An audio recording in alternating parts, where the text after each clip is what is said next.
Hello dear. तो कैसे हैं आप लोग? उम्मीद है आप सभी बढ़िया होंगे, स्वस्थ होंगे और मस्त होंगे और अच्छे से पढ़ाई कर रहे होंगे। तो आपका स्वागत है आपके अपने YouTube channel study with RJ Bhagora में।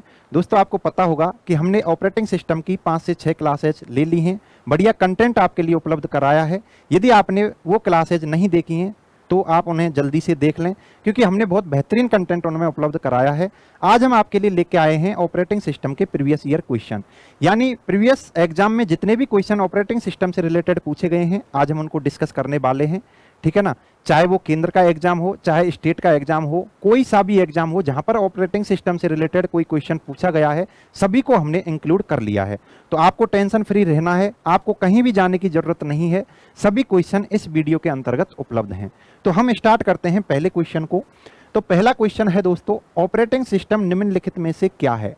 आपको बताना है option A software, option B device, option C hardware, option D peripheral devices. तो ऑपरेटिंग सिस्टम क्या होता है दोस्तों? ऑपरेटिंग सिस्टम होता है आपका सॉफ्टवेयर। ठीक है ना? आपने देखा होगा दोस्तों, या आपने पढ़ा होगा कि कंप्यूटर के दो कंपोनेंट्स होते हैं। कंप्यूटर दो कंपोनेंट से मिलकर बना होता है। एक होता है हार्डवेयर, एक होता है हार्डवेयर और दूसरा होता है सॉफ्टवेयर। दूसरा होता है सॉफ्टवेयर। ठीक है ना? हार्डवेयर के अंतर्गत हम पढ़ते हैं कंप्यूटर आर्किटेक्चर को। कंप्यूटर आर्किटेक्चर को, आर्किटेक्चर आपने पढ़ रखा होगा। ठीक है दोस्तों? तो इसके अंतर्गत आपने पढ़ा होगा इनपुट डिवाइसेस,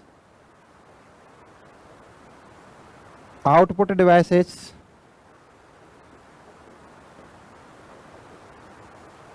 और आपने पढ़ा होगा स्टोरेज डिवाइसेस। स्टोरेज डिवाइसेस यानी जिसे आप मेमोरी बोलते हो, primary memory, secondary memory.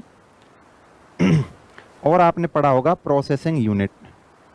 Processing unit जिसके अंतर्गत आपने, इसके अंतर्गत आपने पढ़ा होगा सीपीयू, एएलयू, कंट्रोल यूनिट और रजिस्टर। ये चीज़ें आपने यहाँ पर पढ़ी होंगी। यदि हम बात करें सॉफ्टवेयर की, तो सॉफ्टवेयर होते हैं दो तरह के।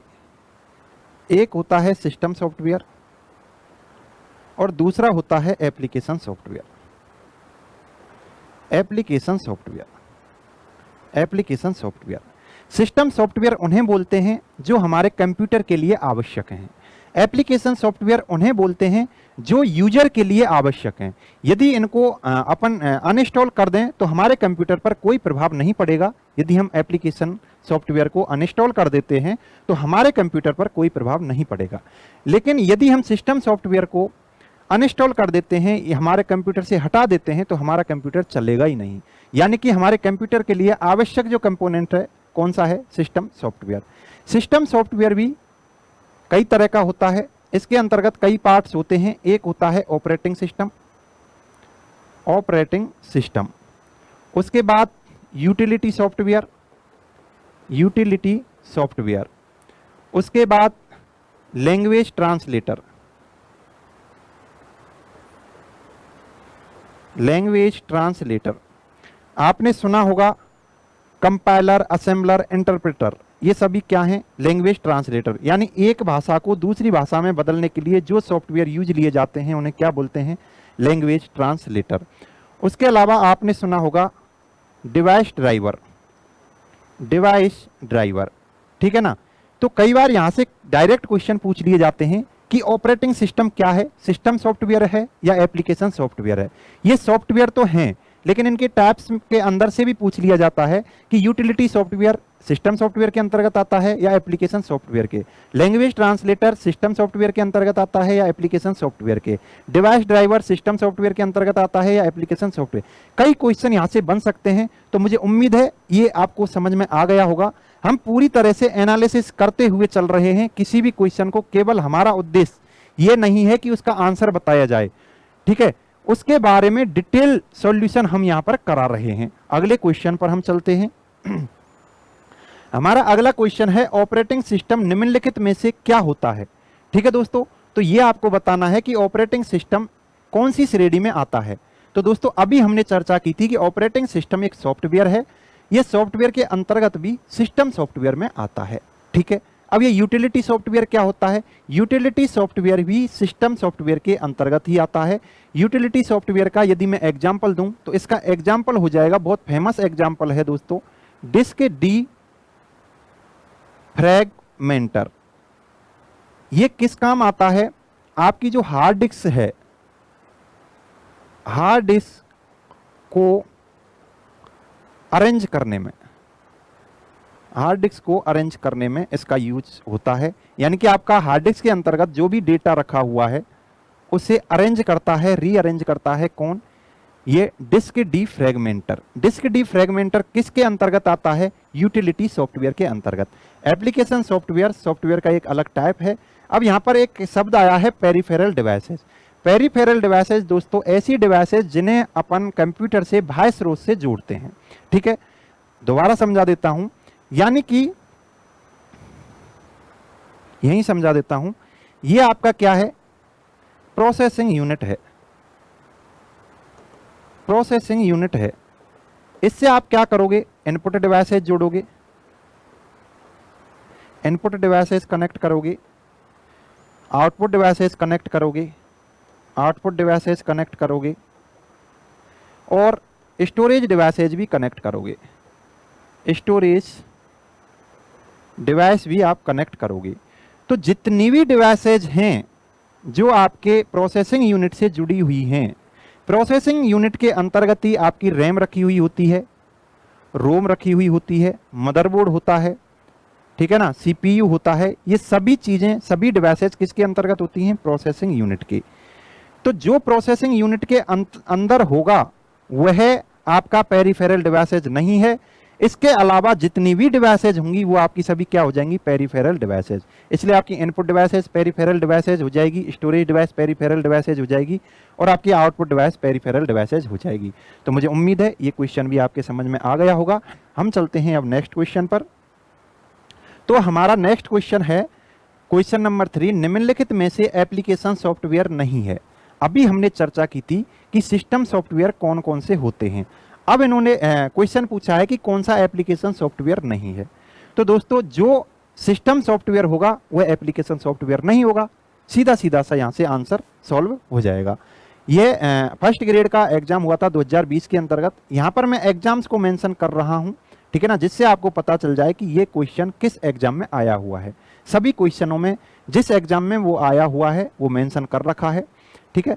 तो एप्लीकेशन सॉफ्टवेयर नहीं है। अभी हम चर्चा कर चुके हैं कि आपका जो सॉफ्टवेयर है ये दो तरह का होता है, एक सिस्टम सॉफ्टवेयर और एक एप्लीकेशन सॉफ्टवेयर, ठीक है ना। एप्लीकेशन सॉफ्टवेयर, जो सिस्टम सॉफ्टवेयर होगा वो एप्लीकेशन सॉफ्टवेयर नहीं होगा। सीधा सीधा सा आंसर हो जाएगा यहाँ से। तो ऑप्शन ए है operating system, option B word processor, option C antivirus program, option D rail reservation system. तो दोस्तों इसका राइट आंसर हो जाएगा ऑपरेटिंग सिस्टम। ऑपरेटिंग सिस्टम किसके अंतर्गत आता है? सिस्टम सॉफ्टवेयर के अंतर्गत।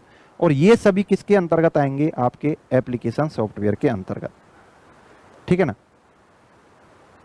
यहां से आपको सीधा सीधा ये याद रखना है कि आपको सिस्टम सॉफ्टवेयर याद कर लेने हैं, उसके अलावा जितने भी होंगे सभी एप्लीकेशन सॉफ्टवेयर होंगे। सिस्टम सॉफ्टवेयर के अंतर्गत क्या होता है? ऑपरेटिंग सिस्टम हो जाता है, यूटिलिटी सॉफ्टवेयर हो जाता है, ठीक है, आपका लैंग्वेज ट्रांसलेटर हो जाता है, ट्रांसलेटर, ये सभी आपके सिस्टम सॉफ्टवेयर में आ जाएंगे। डिवाइस ड्राइवर हो जाता है, डिवाइस ड्राइवर हो जाता है, ये सभी सिस्टम सॉफ्टवेयर के अंतर्गत आएंगे। इनके अलावा आप जो भी सुने वो सभी किस में आ जाएंगे? एप्लीकेशन सॉफ्टवेयर में। तो आगे चलते हैं नेक्स्ट क्वेश्चन पर। हमारा अगला क्वेश्चन है निम्नलिखित में से एप्लीकेशन सॉफ्टवेयर नहीं है। देखो ये RSCIT 2023 में आया हुआ क्वेश्चन है। Option A BLC media player, option B Adobe Reader, option C Photoshop, option D Windows XP। तो दोस्तों आपने सुना होगा विंडोज क्या है? विंडो क्या है? विंडो एक ऑपरेटिंग सिस्टम है। विंडो क्या है? ऑपरेटिंग सिस्टम है। ऑपरेटिंग सिस्टम है। यह ऑपरेटिंग सिस्टम का एक एग्जाम्पल है विंडो, और ये इसका वर्जन हो गया विंडो का, ठीक है ना। विंडो के कई वर्जन आ चुके हैं, अभी विंडोज 11 चल रही है जो 2021 में आई थी, ठीक है दोस्तों। तो अभी तक विंडो 11 आ चुका है, अभी वर्तमान में चल रहा है। तो ये क्या हो गया, ऑपरेटिंग सिस्टम। तो इससे हमको पता चल गया कि ये ऊपर वाले तीनों क्या हैं, एप्लीकेशन सॉफ्टवेयर हैं, एप्लीकेशन सॉफ्टवेयर हैं, एप्लीकेशन सॉफ्टवेयर हैं। और ये डी ऑप्शन है वो ऑपरेटिंग सिस्टम है, यानी कि ये सिस्टम सॉफ्टवेयर है, यह है सिस्टम सॉफ्टवेयर है। इसलिए आपका राइट आंसर क्या हो जाएगा, ऑप्शन डी। ठीक है, आगे चलते हैं। अगला क्वेश्चन है विंडोज 95, विंडोज 98, विंडोज एनटी को किस रूप में जाना जाता है। दोस्तों आपको कुछ नहीं करना, आपको बस ये ध्यान देना है विंडोज क्या है, विंडोज क्या है। विंडो एक ऑपरेटिंग सिस्टम है, ऑपरेटिंग सिस्टम को शॉर्ट में अपन ओएस भी लिख सकते हैं। विंडो एक ऑपरेटिंग सिस्टम है, ये इसके वर्जन दे रखे हैं, ये इसके वर्जन दे रखे हैं। कुछ एक वर्जन होते हैं दोस्तों, मैं उनको लिख देता हूं। सबसे पहले विंडो 1.0 आया था 1985 ईस्वी में। विंडोज जो प्रारंभ हुआ, शुरू हुआ विंडोज 1.0 से हुआ, जो 1985 ईस्वी में आया था। उसके बाद विंडो 2.0 आया, विंडो 3.0 आया, उसके बाद विंडोज 95 आया, उसके बाद विंडोज 98 आया, उसके बाद विंडोज आपका एनटी आया, उसके बाद विंडोज एमई आया, ठीक है ना। उसके बाद विंडोज 2000 आया, उसके बाद विंडोज एक्सपी आया, उसके बाद विंडोज विस्टा आया, ठीक है ना। उसके बाद विंडो 7 आया, उसके बाद विंडो 8 आया, उसके बाद विंडो 10 आया, और उसके बाद अभी जो वर्तमान में चल रहा है कौन सा है, विंडोज 11 वर्जन चल रहा है। ये 2015 में आया था, 2015 में आया था, और विंडोज 11 आपका 2021 में आया है। तो कई बार आपको कंफ्यूज करने के लिए इनके वर्जन दे दिए जाते हैं, ठीक है दोस्तों। तो कई बार आपको ये वर्जन दे दिए जाते हैं, तो ये भी आपको याद रखने हैं, ठीक है। कई बार एक क्वेश्चन ऐसे भी आ जाता है कि कौन सा विंडो का वर्जन नहीं है, तो आपको बोल देगा वो विंडोज 9, ठीक है ना। तो विंडोज 9 यहाँ पर है क्या, कहीं कहीं भी नहीं है। तो विंडोज 9 विंडो जो ऑपरेटिंग सिस्टम है उसका वर्जन नहीं आया था। ऐसे ही विंडो 6 नहीं आया था, विंडो 5 नहीं आया था। तो ये क्वेश्चन आपके लिए दिए जा सकते हैं कि कौन सा वर्जन विंडो का नहीं आया था। तो ये वर्जन आए हुए हैं दोस्तों, इनको आपको देख लेना है। तो ये क्या है, विंडो क्या है, ऑपरेटिंग सिस्टम है। तो इसका राइट आंसर क्या हो जाएगा दोस्तों, ऑपरेटिंग सिस्टम। प्रोसेसर, प्रोसेसर किसे बोलते हैं, प्रोसेसर बोलते हैं अपन सीपीयू को, ठीक है। मॉडेम क्या होता है, मॉडेम आपने सुना होगा दोस्तों, एक नेटवर्किंग डिवाइस है मॉडेम। इसकी आपको फुल फॉर्म याद रखनी है, ठीक है। इसकी आपको फुल फॉर्म याद रखनी है। मॉडेम की फुल फॉर्म होती है, मॉडेम की फुल फॉर्म होती है मॉड्यूलेटर डिमोडुलेटर, डिमोडुलेटर। इसके बारे में एक दो बातें और याद रखनी है। यह इनपुट एवं, यह इनपुट एवं आउटपुट दोनों तरह की डिवाइस है, दोनों तरह की डिवाइस है। यानी दोनों तरह से ये वर्क करती है, इनपुट की तरह भी वर्क करती है, आउटपुट की तरह भी वर्क करती है।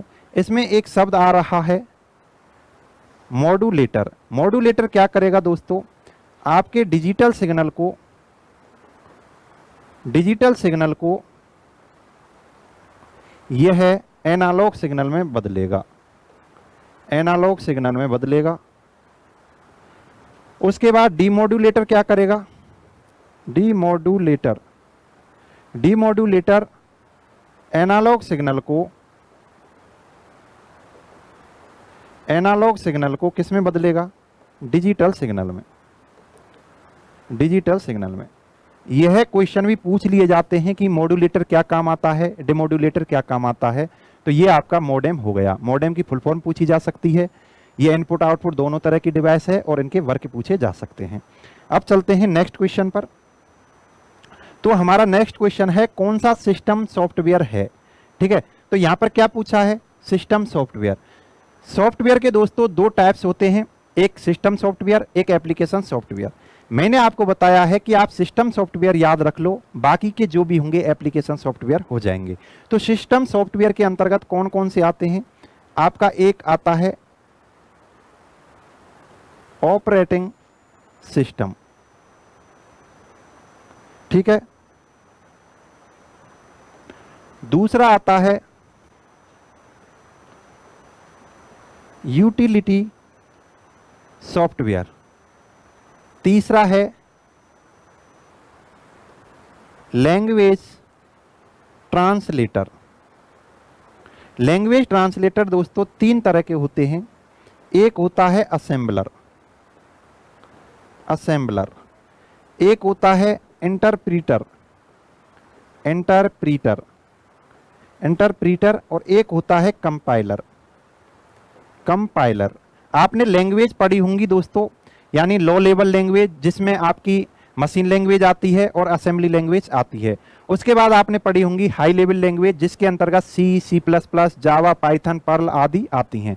तो यानी ये क्या करते हैं, जो आपकी हाई लैंग्वेज है उनको लो लैंग्वेज में ट्रांसलेट करते हैं। इसलिए कंप्यूटर के अंतर्गत इनका यूज किया जाता है, क्योंकि दोस्तों आपको पता होगा कि जो हमारा कंप्यूटर है ये मशीन लैंग्वेज पर वर्क करता है, यानी कि यह बाइनरी जो आपके कोड होते हैं 0 1 उस पर वर्क करता है।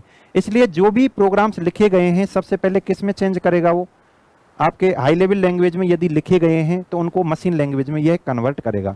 तो इसके लिए कन्वर्ट करने के लिए, ट्रांसलेट करने के लिए ट्रांसलेटर होते हैं, ठीक है। अभी हम पढ़ते हैं असेंबलर, क्योंकि इनके क्वेश्चन भी पूछ लिए जाते हैं कि असेंबलर क्या करता है, इंटरप्रेटर क्या करता है, कंपाइलर क्या करता है। इसका एक और एग्जांपल देख लो आप, डिवाइस ड्राइवर, ठीक है दोस्तों। तो इनको आप याद कर लो, ये आपके सिस्टम सॉफ्टवेयर के अंतर्गत आ जाएंगे। और उसके अलावा जो भी होगा आपका क्या होगा, एप्लीकेशन सॉफ्टवेयर।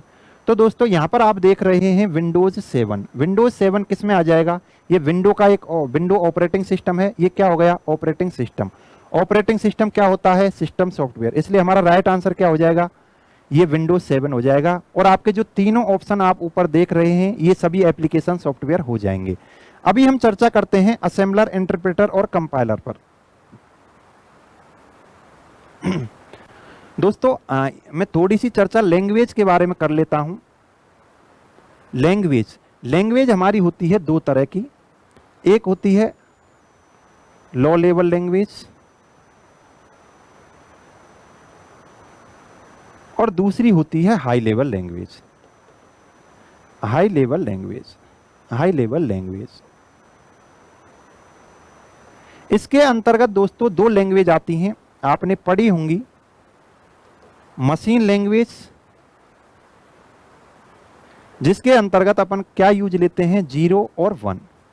उसके अलावा एक और लैंग्वेज पढ़ी होगी आपने, असेंबली लैंग्वेज। असेंबली लैंग्वेज के अंतर्गत हम कोड यूज लेते हैं। जैसे आपको यदि प्लस करना है तो प्लस की जगह पर यहां पर कोड यूज लेंगे, ऐड। ऐसे ही माइनस करने के लिए एसयूबी यूज लेंगे। तो ऐसे इसमें कोड यूज लिए जाते हैं। आपकी हाई लेवल लैंग्वेज हो जाएंगी सी प्लस प्लस, कोबोल, ठीक है ना, फोरट्रॉन, उसके बाद पर्ल, ठीक है ना, पाइथन आदि। ये आपकी क्या हो जाएंगी, हाई लेवल लैंग्वेज। दोस्तों यहां आपको ध्यान देना है, आपकी जो सी लैंग्वेज है इसे मिडिल लैंग्वेज भी कहा जाता है। मिडल लैंग्वेज भी कहा जाता है, मिडल लैंग्वेज भी कहा जाता है। इसके इन्वेंटर हैं सी लैंग्वेज को जिन्होंने दिया था, डेनिस रिची। ये कई एग्जाम्स में आया हुआ है क्वेश्चन, इसके इन्वेंटर आपको याद रखने हैं। इन्वेंटर हैं डेनिस रिची।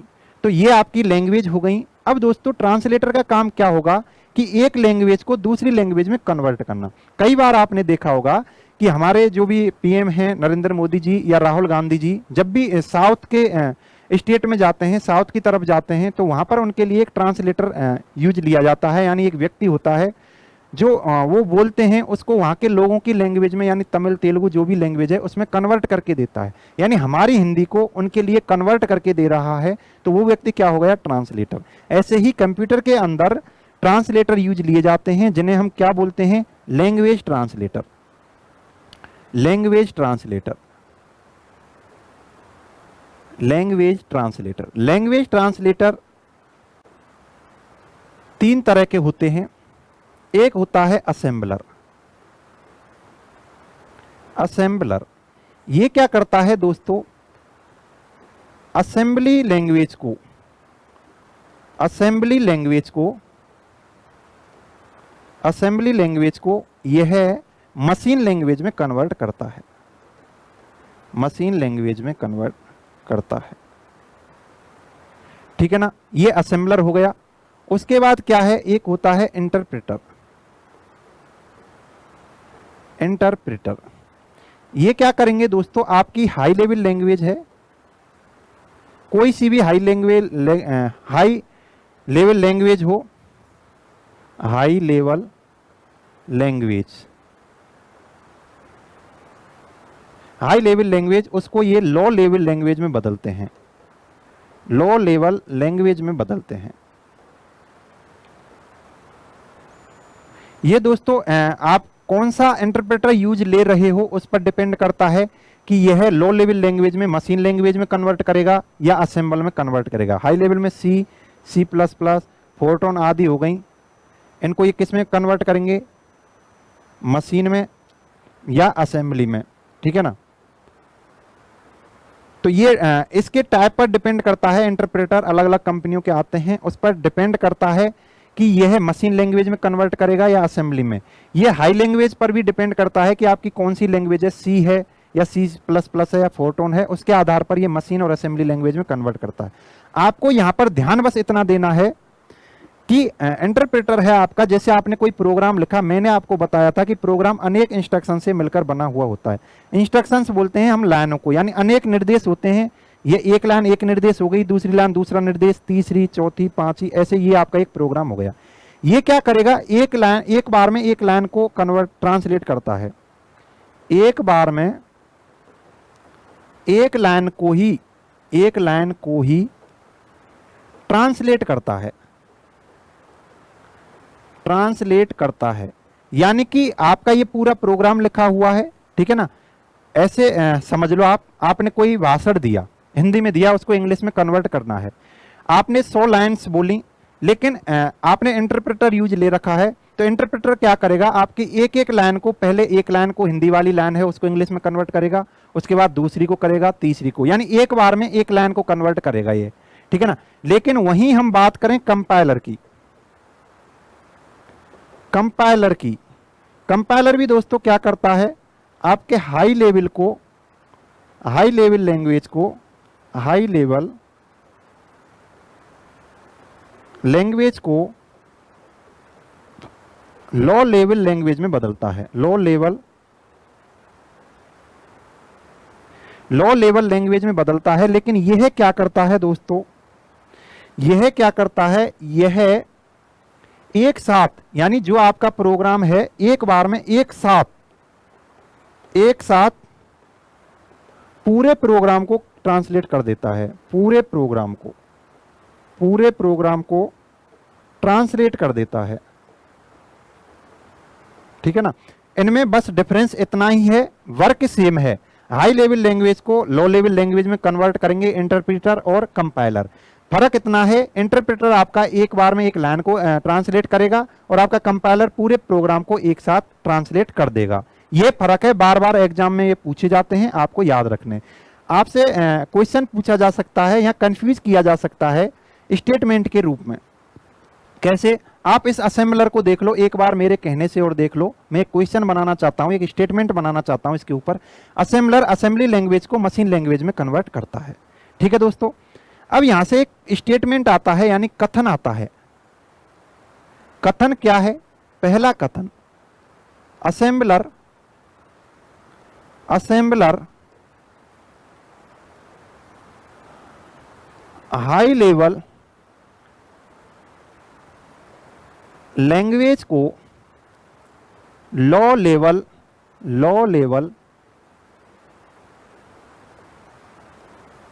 लैंग्वेज में, लैंग्वेज में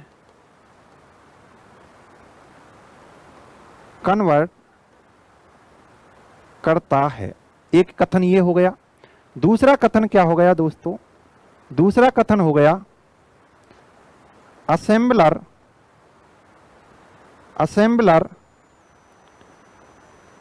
लो लेवल लैंग्वेज को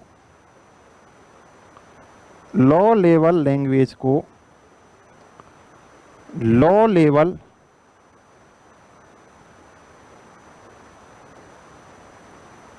लेवल लैंग्वेज में ट्रांसलेट करता है।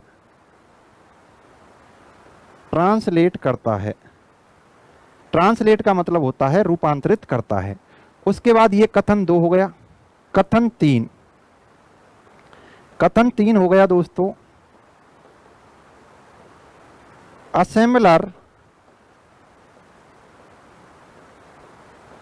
असेंबली लैंग्वेज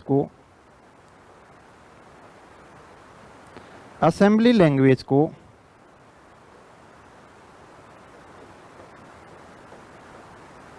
मशीन लैंग्वेज में कन्वर्ट करता है। तो इसका आपको राइट आंसर देना है। तो ऑप्शन ए है। मैं पूछ रहा हूं सही कौन से कथन हैं।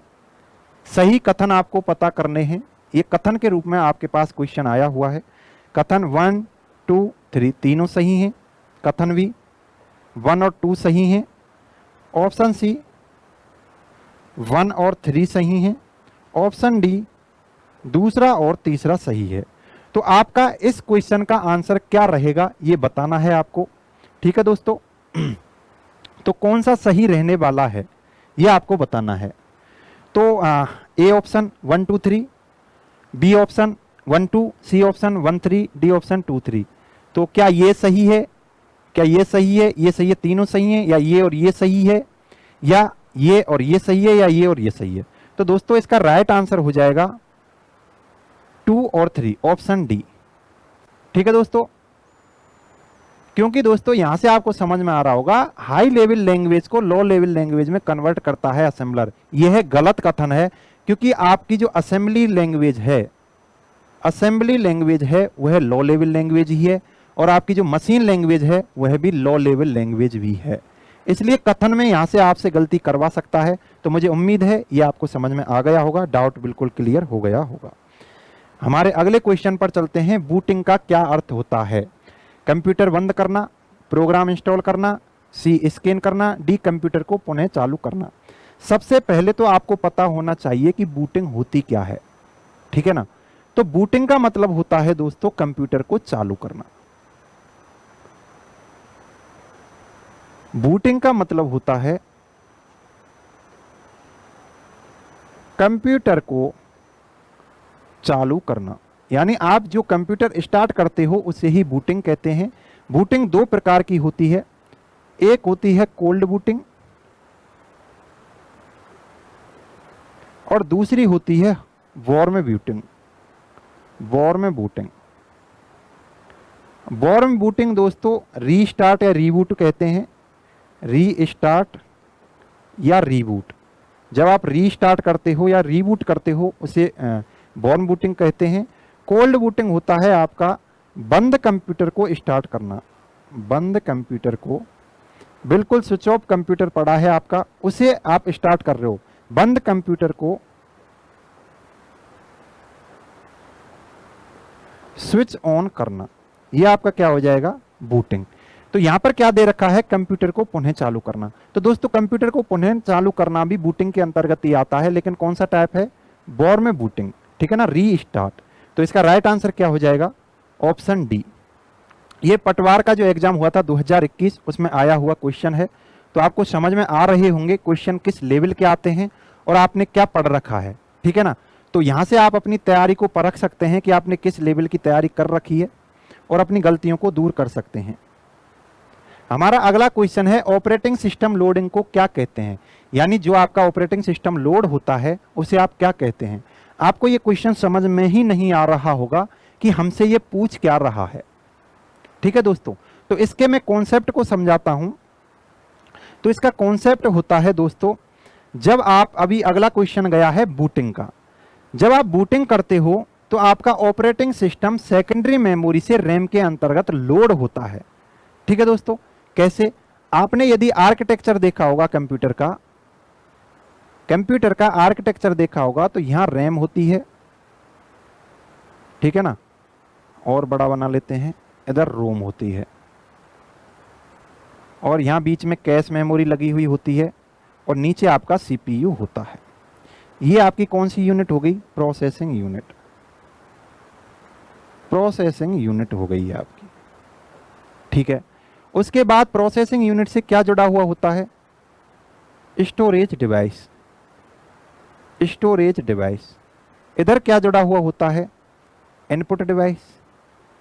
और इधर क्या जुड़ा हुआ होता है? Output device. Output device, output device. ये आपका क्या हो गया? ये आपका आर्किटेक्चर हो गया। अब दोस्तों जो आपका ऑपरेटिंग सिस्टम है, स्टोरेज डिवाइस को अपन ले लेते हैं, हार्ड डिस्क यूज ले रहे हो आप, हार्ड डिस्क, ठीक है। जो आपका ऑपरेटिंग सिस्टम है परमानेंटली रूप से यानी स्थायी रूप से यहां पर स्टोर होता है, स्थायी रूप से यहां पर स्टोर होता है हार्ड डिस्क के अंतर्गत। जैसे ही आप कंप्यूटर को ऑन करते हो यानी बूटिंग करते हो तो ये ओएस यहां से रैम के अंतर्गत आ जाता है, ठीक है ना। ओएस का सेकेंडरी मेमोरी से प्राइमरी मेमोरी यानी रैम के अंतर्गत आना ही क्या कहलाती है? बूटिंग। तो बूटिंग के अंतर्गत क्या होता है दोस्तों? ओएस हार्ड डिस्क से रैम के अंतर्गत आता है। रैम के अंतर्गत आना मतलब लोड होता है। वही ये पूछ रहा है कि ऑपरेटिंग सिस्टम के लोडिंग को क्या कहते हैं, यानी ऑपरेटिंग सिस्टम आपके हार्ड डिस्क से रैम के अंतर्गत लोड हो रहा है। कब लोड होगा दोस्तों? जब आप कंप्यूटर को ऑन करोगे। बंद पड़े कंप्यूटर को जैसे ही ऑन करोगे, क्योंकि आप प्रोसेसिंग करना चाह रहे हो, स्थायी रूप से आपका ऑपरेटिंग सिस्टम हार्ड डिस्क के अंतर्गत पड़ा हुआ है, उसको आप रैम के अंतर्गत लेना चाह रहे हो, तो इसे बूटिंग बोलते हैं। तो आपका राइट आंसर क्या हो जाएगा दोस्तों? ऑप्शन सी, बूटिंग, ठीक है। डीबगिंग क्या होता है इस पर भी चर्चा कर लेते हैं दोस्तों। आपने एक शब्द सुना होगा, इसको इंग्लिश में लिख लेता हूं, डीबगिंग। डीबगिंग। आपने एक शब्द सुना होगा बग। बग हिंदी में लिख देता हूं, बग। कई बार एग्जाम में यह भी आ जाता है कि बग क्या है? बग होता है दोस्तों एरर, यानी कि त्रुटि। आपके कंप्यूटर में कोई ना कोई त्रुटि आ रही है, उसे अपन क्या बोलेंगे? बग। त्रुटि कैसी सर? ठीक है ना, त्रुटि का कोई टाइप भी तो होगा, कैसी त्रुटि? तो त्रुटि दोस्तों ऐसी रहेगी, यानी आप 2+2 करना चाह रहे हो और आपके लिए वो दे क्या रहा है? 3। आप 3+2 करना चाह रहे हो, आपके लिए दे क्या रहा है? वो 6। यानी कि जो इनका एडिशन करेक्ट आंसर होता है वो है नहीं दे रहा है। यानी आप एक्सपेक्ट कुछ कर रहे हो और एक्चुअल में कुछ अलग आ रहा है, ठीक है ना। यानी कि एक्सपेक्टेड रिजल्ट और एक्चुअल रिजल्ट में जो डिफरेंस आता है उसे त्रुटि बोला जाता है। कौन सी त्रुटि दोस्तों? बग। अब इस त्रुटि को आपको अपने कंप्यूटर से दूर करना है तो कुछ प्रोग्राम्स, कुछ सॉफ्टवेयर की जरूरत होगी, तो उन्हें हम क्या बोलेंगे दोस्तों? डीबगिंग। डीबगिंग ऐसे प्रोग्राम्स होते हैं जो हमारे कंप्यूटर में स्थित बग को दूर करते हैं, ठीक है। तो मुझे उम्मीद है ये आपके समझ में आ गया होगा। ये क्वेश्चन जूनियर अकाउंटेंट का 2012 में जो एग्जाम हुआ था उसमें आया हुआ क्वेश्चन है। आगे चलते हैं, सिस्टम से बूट करने का क्या अभिप्राय है, यानी कि आप जो अपने कंप्यूटर में बूट करते हो इसे क्या बोलते हैं, ठीक है दोस्तों। तो इसका मतलब क्या है? बूट आप किस चीज को बोल रहे हो? तो मैंने अभी बताया था दोस्तों, बूट का मतलब होता है कंप्यूटर को स्टार्ट करना, या आप दूसरे शब्दों में टेक्निकली भाषा में बोलें तो ऑपरेटिंग सिस्टम का सेकेंडरी मेमोरी यानी हार्ड डिस्क से प्राइमरी मेमोरी यानी रैम के अंतर्गत लोड होना ही क्या कहलाता है? बूट। तो इसका ऑप्शन ए दे रखा है, बूटिंग नामक एप्लीकेशन प्रोग्राम चलाना, बिल्कुल गलत है। कंप्यूटर को भौतिक रूप से किक करना, बिल्कुल गलत है। कंप्यूटर को डिसमिस करना, बिल्कुल गलत है। ऑपरेटिंग सिस्टम को लोड करना, कहां से लोड करना? हार्ड डिस्क से। हार्ड डिस्क से आपकी रैम के अंतर्गत लोड करना, किसको? ऑपरेटिंग सिस्टम को। यह चीज क्या कहलाएगी? आपका ऑपरेटिंग सिस्टम लोड हो गया रैम के अंतर्गत, तो क्या कहलाएगी ये चीज? बूटिंग, ठीक है दोस्तों। आगे चलते हैं, आपका राइट आंसर हो गया ऑप्शन डी, ये एसएससी एमटीएस 2013 में एग्जाम हुआ था, उसमें आया हुआ क्वेश्चन है। आगे चलते हैं। हमारा अगला क्वेश्चन है, कंप्यूटर का स्विच ऑन करते हैं तो बूटिंग प्रोसेस करता है। ठीक है ना, जैसे ही आप कंप्यूटर का स्विच ऑन करते हो तो बूटिंग प्रोसेस क्या करता है। मैंने अभी बताया था कि ये पूछना चाह रहा है दोस्तों कि बूटिंग क्या होती है। ठीक है ना, तो बूटिंग का मतलब मैंने आपको समझाया है क्या होता है। बूटिंग का मतलब मैंने समझाया है आपको, कंप्यूटर को स्टार्ट करना, कंप्यूटर को स्टार्ट करना, कंप्यूटर को स्टार्ट करना। अब सर ठीक है, स्टार्ट कर लिया हमने, तो स्टार्ट होते ही क्या होता है बूटिंग के अंतर्गत दोस्तों, सबसे पहला काम होता है, हमने आपको बताया था बूटिंग की एक भाषा दी थी हमने, एक टेक्निकल परिभाषा दी थी, क्या है, ओएस का सेकेंडरी मेमोरी से रैम के अंदर लोड होना, एक ये भी डेफिनेशन हो गई दोस्तों। चलो ठीक है, बूटिंग में क्या होगा, कंप्यूटर स्टार्ट होगा, लेकिन स्टार्ट कैसे होगा दोस्तों, क्या डायरेक्ट ओएस सेकेंडरी मेमोरी से रैम के अंतर्गत लोड हो जाएगा। दोस्तों इससे पहले आप क्या करोगे, जो भी आपकी पावर सप्लाई हो रही है पहले उसको चेक किया जाता है, यानी कि ओएस आपका सेकेंडरी मेमोरी से रैम के अंतर्गत आता है। इससे पहले एक काम और किया जाता है कि आपके जो भी कंपोनेंट्स, जितने भी कंप्यूटर के कंपोनेंट्स हैं, सभी के पास पावर सप्लाई हो रही है या नहीं, इसको पहले चेक किया जाता है। तो वो चेक है, उसको एक शब्द दिया जाता है, क्या बोलते हैं दोस्तों, POST, यानी बूटिंग में सबसे पहले पोस्ट किया जाता है। पोस्ट का मतलब है power on self test, power on self test. इसकी दोस्तों फुल फॉर्म भी कई बार पूछी गई है एग्जाम में, POST की फुल फॉर्म क्या होती है, पावर ऑन सेल्फ टेस्ट। जैसे ही आप कंप्यूटर को स्टार्ट करते हो यानी बूटिंग कराते हो तो उसमें सबसे पहले होता है दोस्तों आपका पोस्ट, उसके बाद होता है ऑपरेटिंग सिस्टम का सेकेंडरी मेमोरी से रैम के अंदर लोड होना। ये दो चीजें होती हैं, इसी को क्या बोलते हैं, बूटिंग प्रोसेस। तो यहां पर आपसे क्वेश्चन पूछा है, CET का जो एग्जाम हुआ था 11 फरवरी 2023 को, उसमें ये क्वेश्चन आ रखा है। बहुत बेहतरीन क्वेश्चन है दोस्तों, कंप्यूटर के अंदर तक क्वेश्चन पूछे जा रहे हैं। अब आपके रटने से काम नहीं चलेगा, ठीक है। मैंने ऑपरेटिंग सिस्टम को इतने बेहतरीन तरीके से करवा रखा है दोस्तों, 5 से 6 वीडियो मैंने आपके लिए उपलब्ध करवाई हैं। यदि आपने वे वीडियो सभी देख ली तो एक भी क्वेश्चन ऐसा नहीं रहेगा जो आपसे बने नहीं। तो इसका राइट आंसर क्या हो जाएगा दोस्तों, पावर ऑन सेल्फ टेस्ट, यानी पावर ऑन सेल्फ टेस्ट। ठीक है, कंप्यूटर जो बूटिंग प्रोसेस होता है उसमें पोस्ट किया जाता है और ये भी आता है। यदि ऑप्शन में ये होता तो ये भी सही था, ठीक है, तो ऑप्शन डी राइट हो गया। अब चलते हैं नेक्स्ट क्वेश्चन पर। हमारा नेक्स्ट क्वेश्चन है क्वेश्चन नंबर 11, कौन सी प्रक्रिया यह सुनिश्चित करती है कि कंप्यूटर के सभी भाग कार्य कर रहे हैं तथा ठीक से जुड़े हुए हैं। ठीक है दोस्तों, ऐसी कौन सी प्रक्रिया है जो आपको ये बताएगी कि आपका कंप्यूटर अच्छी तरीके से वर्क कर रहा है और जितने भी कंप्यूटर में जो कंपोनेंट्स हैं वो सभी अच्छी तरह से जुड़े हुए हैं। दोस्तों अभी हमने बात की, जैसे ही आप बूटिंग करते हो इसी चीज का पता करने के लिए तो सबसे पहले पोस्ट की जाती है, ठीक है ना। इसी चीज का पता करने के लिए तो सबसे पहले पोस्ट की जाती है। पोस्ट मतलब power on self test, power on self test, यानी कि इसी से आपकी जो कंपोनेंट्स हैं उनको पावर सप्लाई हो रही है या नहीं, इसको चेक किया जाता है सेल्फ टेस्ट, ठीक है ना। उसके बाद आपका क्या होगा, ओएस आपके हार्ड डिस्क से किस में आएगा, रैम के अंतर्गत, ये क्या हो जाएगी, बूटिंग, ठीक है ना। तो इस क्वेश्चन का राइट आंसर क्या हो गया दोस्तों, ऑप्शन ए बूटिंग। मुझे उम्मीद है ये जेल प्रहरी 2018 में आया हुआ क्वेश्चन है। अब देख लो जेल प्रहरी में भी कैसे क्वेश्चन पूछे जा रहे हैं, पुलिस में बहुत बेहतरीन क्वेश्चन आने वाले हैं। इसलिए 5 से 6 दिन जो भी बचे हुए हैं हम आपके लिए PYQ लेके आएंगे और पूरी जो भी समरी है यानी एक क्रैश कोर्स के रूप में हम आपको पूरा कंटेंट उपलब्ध करवाने की कोशिश करेंगे।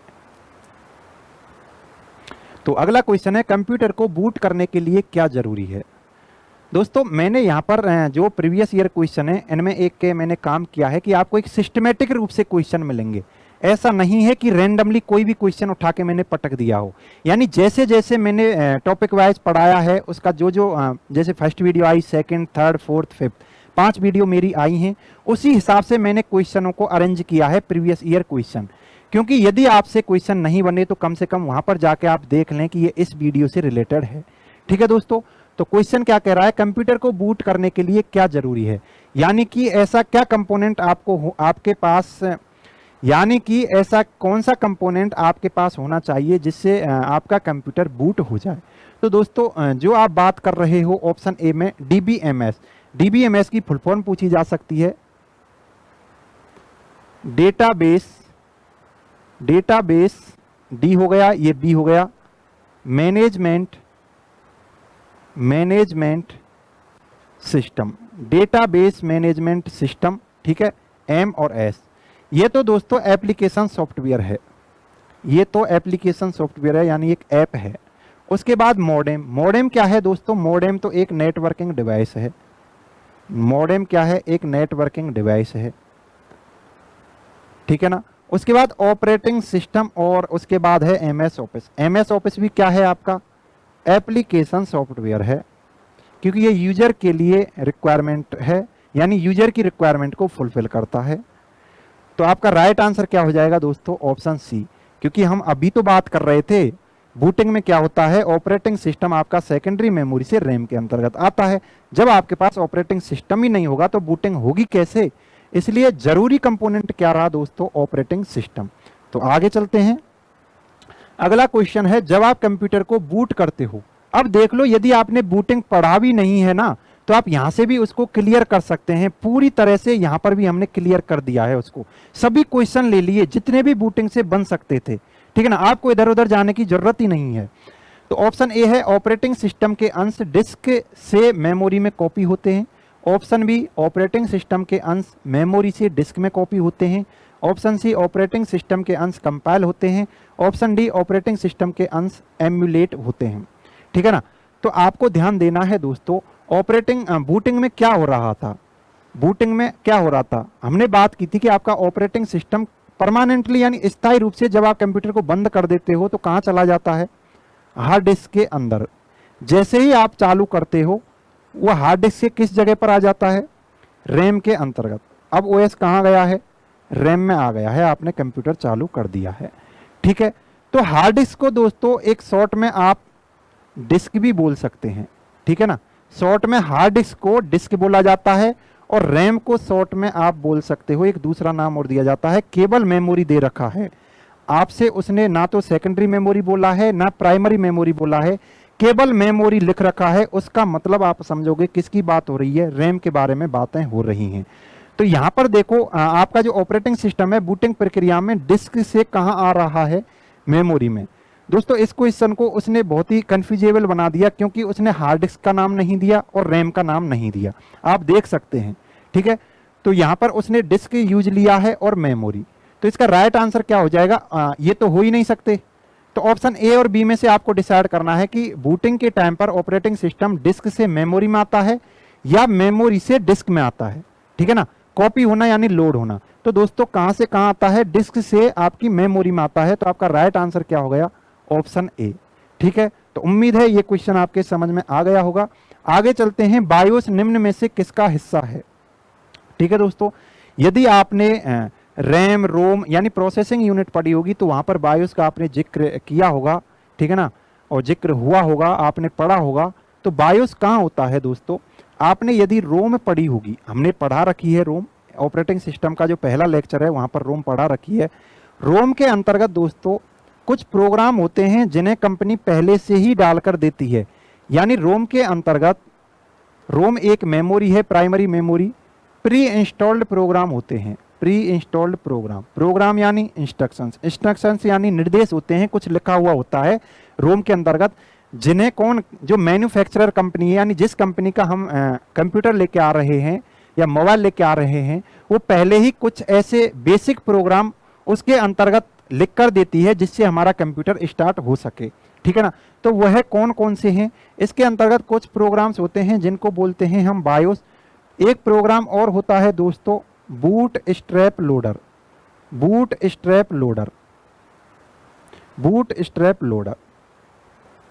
और कुछ मैक्रो प्रोग्राम्स और होते हैं, यानी छोटे छोटे प्रोग्राम्स और होते हैं इसके अंदर, मैक्रो प्रोग्राम। तो ये होता है दोस्तों आपका जो ये बूट स्ट्रैप लोडर है दोस्तों, यही आपके जो ऑपरेटिंग सिस्टम में है इसको हार्ड डिस्क से रैम के अंतर्गत लाने का काम करता है। यानी काम तो ये करता है और ये प्रक्रिया क्या कहलाती है, बूटिंग। तो आपको यहां से समझ में आ गया होगा। यदि आपसे क्वेश्चन पूछ ले कि बूटिंग प्रोसेस में ऑपरेटिंग सिस्टम को सेकेंडरी मेमोरी से रैम के अंतर्गत लेकर कौन आता है, तो लेकर तो आता है दोस्तों बूट स्ट्रैप लोडर। और यह प्रक्रिया क्या कहलाती है, यह प्रक्रिया कहलाती है बूटिंग। उसके बाद यहां पर एक शब्द और आ रहा है बायोस। बायोस की कई बार फुल फॉर्म पूछ ली जाती है दोस्तों। बी से मतलब है बेसिक, आई से मतलब है इनपुट, ओ से मतलब है आउटपुट, और एस से मतलब है बेसिक इनपुट आउटपुट सिस्टम। ये क्या है दोस्तों, कई बार आपसे एक क्वेश्चन और कर सकता है कि बायोस एक हार्डवेयर डिवाइस है। बायोस हार्डवेयर डिवाइस नहीं है दोस्तों, बायोस कुछ प्रोग्राम्स हैं जो रोम के अंतर्गत रखे हुए होते हैं। अब इनका काम क्या है, यानी इन प्रोग्राम्स का काम क्या है। आपने देखा होगा दोस्तों माउस हुआ, आपका कीबोर्ड हुआ, ये कैसी डिवाइस हैं दोस्तों, प्लग एंड प्ले। यानी जैसे ही आप इनको लगा दोगे आप इनसे वर्क करना स्टार्ट कर दोगे। यानी इनके लिए आपको इन्हें यूज लेने के लिए आपको पहले से आपको जो प्रोग्राम्स होते हैं, यानी जिनको ड्राइवर्स बोलते हैं, डिवाइस ड्राइवर, उनको डाउनलोड करने की जरूरत नहीं है। लेकिन यदि आप बात करें प्रिंटर की, तो प्रिंटर को यूज लेने से पहले उसके ड्राइवर्स आपको इंस्टॉल करने पड़ेंगे, तब आप प्रिंटर को यूज ले पाते हैं। लेकिन आपके जो बेसिक डिवाइसेज हैं, यानी माउस, कीबोर्ड, मॉनिटर, जो आपकी बेसिक डिवाइसेज हैं, इनके लिए किसी भी प्रकार के डिवाइस ड्राइवर को इंस्टॉल या डाउनलोड करने की जरूरत नहीं होती, क्योंकि ये पहले से ही रोम के अंतर्गत लिखे हुए हैं बायोस के रूप में। तो यहां से क्या आंसर हो जाएगा इसका, option A RAM, option B LAN, option C ROM, option D वेन। तो इसका राइट आंसर क्या हो जाएगा दोस्तों, ऑप्शन सी। बायोस कहां स्थित होते हैं, बायोस होते हैं आपके रोम के अंतर्गत। ठीक है। यदि आपसे अगला क्वेश्चन पूछ क्या ले, एग्जाम में आया हुआ क्वेश्चन है कि बूट स्ट्रैप लोडर कहां स्थित होता है, तो कहां स्थित होता है दोस्तों, रोम के अंतर्गत। अब यहां पर कुछ शॉर्ट नेम आए हैं, उनकी फुल फॉर्म देख लेते हैं, क्योंकि फुल फॉर्म्स भी आपके एग्जाम में पूछी जाती हैं। रैंडम एक्सेस मेमोरी, उसके बाद लैन की लोकल एरिया नेटवर्क, उसके बाद रोम की रीड ओनली मेमोरी, उसके बाद वेन की वाइड एरिया नेटवर्क। ठीक है दोस्तों। यदि आपने नेटवर्क टॉपिक नहीं कर रखा है तो दोस्तों उसे कर लेना, क्योंकि क्वेश्चन आने के पूरे चांस हैं। ठीक है ना। नेटवर्क के टाइप्स आपने सुने होंगे दोस्तों, नेटवर्क के टाइप्स। इस नेटवर्क को मैं शॉर्ट में ऐसे भी लिख सकता हूं, इसके आपने टाइप सुने होंगे। एक होता है पेन, यानी ये पेन है personal area network, local area network, ठीक है ना। और आपका WAN wide area network, MAN metropolitan area network. ठीक है। तो ये आपके नेटवर्क होते हैं, तो ये आपको आने चाहिए। यदि आपको नहीं आते हैं तो हम एक वीडियो लेकर आएंगे नेटवर्किंग के लिए, ठीक है ना, टाइप्स ऑफ नेटवर्क, वहां पर हम क्लियर कर देंगे। PYQ लेकर भी आएंगे, वहां पर भी आपका ये क्लियर हो जाएगा। तो ये क्वेश्चन CET 2023 में, यानी 5 फरवरी को जो एग्जाम हुआ था वहां आया हुआ था। इससे पहले ये क्वेश्चन सूचना सहायक के अंतर्गत आया हुआ था, नहीं सूचना सहायक नहीं दोस्तों, कंप्यूटर टीचर का जो 2022 में एग्जाम हुआ था उसमें ये क्वेश्चन आ रखा था कि बायोस कहाँ स्थित होता है, तो रोम के अंतर्गत। क्वेश्चन बहुत अच्छे लेवल के हैं दोस्तों, आपको मतलब डीपली पढ़ना पड़ेगा। प्रोग्रामिंग में त्रुटियों को खोजने और हटाने की प्रक्रिया को क्या कहते हैं। यानी आपके प्रोग्राम में कुछ त्रुटियां आ रही हैं, उनको आप सर्च करना चाहते हो क्या त्रुटियां हैं, ठीक है, और उनको आप हटाना चाहते हो। तो मैंने आपको बताया था दोस्तों, यदि आपके प्रोग्राम में कोई भी त्रुटि आए तो उसे क्या बोलते हैं, बग। ठीक है ना, हिंदी में ऐसे लिखेंगे बग। अब बग को हटाने के लिए हम किस प्रोग्राम को यूज लेते हैं? डीबगिंग। डीबगिंग एक प्रक्रिया हो गई, तो डीबगर एक प्रोग्राम होता है। अब ये प्रोसेस पूछ रहा है, प्रक्रिया क्या हो गई? प्रक्रिया हो गई दोस्तों डीबगिंग। डीबगिंग, ठीक है ना, डीबगिंग। डीबगिंग यह प्रक्रिया हो गई। तो आपका राइट आंसर क्या हो गया दोस्तों? ऑप्शन बी, ठीक है ना। यानी कि एरर को हटाना आपके प्रोग्राम से क्या होता है? डीबगिंग। अगला क्वेश्चन है, निम्न में से कौन सा सिस्टम सॉफ्टवेयर प्रथमतः कंप्यूटर मेमोरी में लोड होता है जब एक कंप्यूटर को चालू किया जाता है? ठीक है, इस क्वेश्चन को आप पढ़ लें, ठीक है, आपके समझ में आ रहा होगा क्वेश्चन, क्योंकि ये बूटिंग से रिलेटेड ही क्वेश्चन है। तो ये कहना चाह रहा है दोस्तों, जैसे ही आप कंप्यूटर को चालू करते हो, चालू करने का मतलब है दोस्तों आप क्या कर रहे हो? आप बूटिंग कर रहे हो। तो बूटिंग के टाइम पर सबसे पहले क्या होता है? ठीक है ना, सबसे पहले तो पोस्ट होता है। तो पोस्ट का तो उन्होंने जिक्र ही नहीं कर रखा, ठीक है ना। तो इन्होंने एक लाइन लिख रखी है कि लोड कौन होता है? पोस्ट तो चेकिंग हो गई, यानी पोस्ट में तो आपकी पावर सप्लाई को चेक किया जाएगा, लेकिन लोड क्या होता है? प्रथमतः कंप्यूटर मेमोरी में यहाँ पर कंप्यूटर मेमोरी यूज हो रही है, इसका मतलब है रैम है। कंप्यूटर मेमोरी में लोड होता है। तो कंप्यूटर मेमोरी में लोड कौन होता है दोस्तों? तो कंप्यूटर मेमोरी में लोड होता है ऑपरेटिंग सिस्टम, ठीक है। तो इसका राइट आंसर क्या हो जाएगा दोस्तों? ऑप्शन डी, ठीक है ना, ऑपरेटिंग सिस्टम। ये भी पटवार 2021 में आया हुआ क्वेश्चन है। आगे चलते हैं। अगला क्वेश्चन है, खाली जगह कंप्यूटर के हार्डवेयर से कंप्यूटर यूजर को कनेक्ट करने वाले इंटरफेस के रूप में कार्य करता है। यानी ऑप्शन ए है compiler, option B internet, option C utility software, option D operating system. ये कह रहा है कि कौन कंप्यूटर के हार्डवेयर से कंप्यूटर यूजर को कनेक्ट करने के लिए इंटरफेस के रूप में कार्य करता है। यानी आपका ये कंप्यूटर है, ठीक है दोस्तों, ये आपका मॉनिटर है। यहाँ पर आइकन बना के कौन दे रहा है? इंटरफेस का मतलब यही तो रहा, ठीक है। यहाँ पर आप स्टार्ट बटन ऐसे देखते हो, ठीक है ना, यहाँ पर टास्क बार होती है, ऐसे आप कोई भी शॉर्टकट आइकन बना देते हो। इनको क्या बोलते हैं दोस्तों? आइकन। आइकन यानी लघु रिप्रेजेंटेशन, यानी शॉर्ट किसी भी ऐप का। अब ये ऐप ही एप्लीकेशन सॉफ्टवेयर ही तो होंगे, यहाँ पर आपने उनका क्या बना दिया? आइकन बना दिया, ठीक है। तो ये आइकन हो गए। अब इनको बनाकर कौन दे रहा है, यानी इंटरफेस कौन उपलब्ध करा रहा है, ये आपसे पूछ रहा है। तो हम इसके बारे में डिटेल में बात कर चुके हैं। इंटरफेस कौन प्रदान करता है दोस्तों? इंटरफेस प्रदान करने का काम होता है ऑप्शन डी, ऑपरेटिंग सिस्टम का, ठीक है। उसके बाद क्वेश्चन आता है क्वेश्चन नंबर 18, जीयूआई आधारित ऑपरेटिंग सिस्टम में ग्राफिकल यूजर इंटरफेस किस पर आधारित होता है? ठीक है, option A windows icons graphs, windows icons menu, option C menus icons pictures, option D menus icons graphs. ये राजस्थान पुलिस का जो एग्जाम हुआ था 6 नवंबर 2020, वहां पर आया हुआ क्वेश्चन है। तो दोस्तों यदि हम बात करें इंटरफेस की, इंटरफेस कौन उपलब्ध करा के देता है? इंटरफेस उपलब्ध करा के देता है कौन? Operating system. तो इंटरफेस होते हैं दो तरह के, एक होता है CUI और एक होता है GUI। CUI का मतलब होता है दोस्तों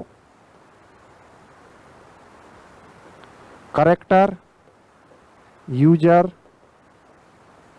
इंटरफेस यूजर, ठीक है ना। GUI का मतलब होता है ग्राफिकल यूजर इंटरफेस। यहां क्या होता है दोस्तों? यहां किसी भी कोई भी कार्रवाई आप करते हो, वहां पर क्या है? टैप किया जाता है। किसी भी कमांड को टैप करके कमांड दी जाती है। यहां पर आपके पास सेलेक्ट करने के लिए कुछ नहीं होता, जो भी आपको करना है कमांड टाइप करो, ठीक है ना। यानी कि वो कह ही रहा है कैरेक्टर यूजर इंटरफेस, या इसको एक और नाम देते हैं अपन CLI का मतलब होता है दोस्तों कमांड लाइन इंटरफेस। और GUI के अंतर्गत क्या होता है दोस्तों? GUI के अंतर्गत आप चीजों को सेलेक्ट करते हो, ठीक है ना। आपको आइकन दिखाई देंगे, वहां पर सेलेक्ट कर करके आप वर्क करते हो। तो GUI में जो ये सेलेक्ट करने की प्रॉपर्टीज हैं, यानी आपको क्या क्या दिखाई देगा, तो उसमें एक होता है WIMP, यह प्रॉपर्टी आपको दिखाई देगी, ठीक है दोस्तों। अब ये WIMP क्या होता है? तो W का मतलब होता है दोस्तों, इधर से मैं मिटा लेता हूं, W का मतलब होता है विंडो, आई का मतलब होता है आइकन्स, एम का मतलब होता है मेनू और पी का मतलब होता है पॉइंटर। यानी GUI के अंतर्गत ये चीज़ें होती हैं। अब यही क्वेश्चन इसने दिया है कि कौन कौन सी चीज़ें होती हैं। आपसे ये जहां मैच हो जाएं वही आपका राइट आंसर हो जाएगा। विंडोज आइकन ग्राफ्स, ग्राफ्स इसके अंतर्गत आ रहा है क्या? नहीं होता। विंडोज आइकन्स मेनू, विंडो आइकन्स मेनू, तो आपका ऑप्शन बी राइट हो जाएगा दोस्तों। इन सभी में ग्राफ्स आ रहा है। यहाँ पर पी पिक्चर आ रहा है दोस्तों, ये आपको ध्यान रखना है, पिक्चर नहीं होता, पॉइंटर होता है। ऐसे ही कई बार मेनू की जगह पर माउस लिखा हुआ आ जाता है, तो ये भी आपको ध्यान देना है। ठीक है, तो आगे चलते हैं। आपका राइट आंसर बी हो गया। अगला क्वेश्चन है अब ये जितने भी क्वेश्चन हैं इंटरफेस पर आधारित हैं। GUI आधारित ऑपरेटिंग सिस्टम में ग्राफिकल यूजर इंटरफेस निम्नलिखित में से किसका उपयोग नहीं करता है? तो दोस्तों अभी हम चर्चा करके आ रहे थे कि जो आपका GUI है ये ग्राफ का उपयोग नहीं करता है। ठीक है ना, क्योंकि कलर का उपयोग दोस्तों GUI के अंतर्गत हो सकता है, पिक्चर वगैरह में जो भी आप बनाते हो कलर यूज हो सकता है, लेकिन ग्राफ आपके इंटरफेस के रूप में उपयोग नहीं आएगा। इसका राइट आंसर क्या हो जाएगा? डी हो जाएगा। ये भी आपके राजस्थान पुलिस के एग्जाम में आया हुआ क्वेश्चन है। ये 7 नवंबर 2020 को आया था दोस्तों। और अगला जो पिछले क्वेश्चन को देखो आप, पिछले क्वेश्चन को देखो आप, पिछला क्वेश्चन 6 नवंबर 2020 को आया हुआ है। यानी अगले ही दिन सेम क्वेश्चन आपको रिपीट करके दे दिया है। इसलिए पुराने क्वेश्चन करना बहुत जरूरी है और बहुत अच्छी तरह से एनालिसिस करना भी बहुत जरूरी है। अगला क्वेश्चन है GUI आधारित ऑपरेटिंग सिस्टम में फाइलों, फोल्डरों, प्रोग्रामों या अन्य आइटम्स का लघु ग्राफिकल निरूपण इनमें से क्या कहलाता है? अभी हमने बात की दोस्तों, आपके कंप्यूटर में कोई भी फाइल है, फोल्डर है, उसके लिए आप क्या करते हो? एक आइकन बना देते हो कि मेरा ये चीज़ इस चीज़ का, और यहाँ पर नेम होता है। ठीक है ना, ऐसे ही एक आइकन ऐसे हो जाता है। एप्लीकेशन जैसे आप MS वर्ड यूज ले रहे हो तो MS वर्ड का ऐसे आइकन बना हुआ होता है।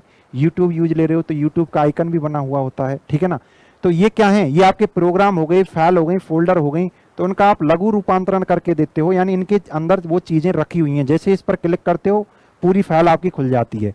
तो ये लघु रिप्रेजेंटेशन क्या कहलाता है दोस्तों? ये लघु रिप्रेजेंटेशन आपका क्या कहलाता है?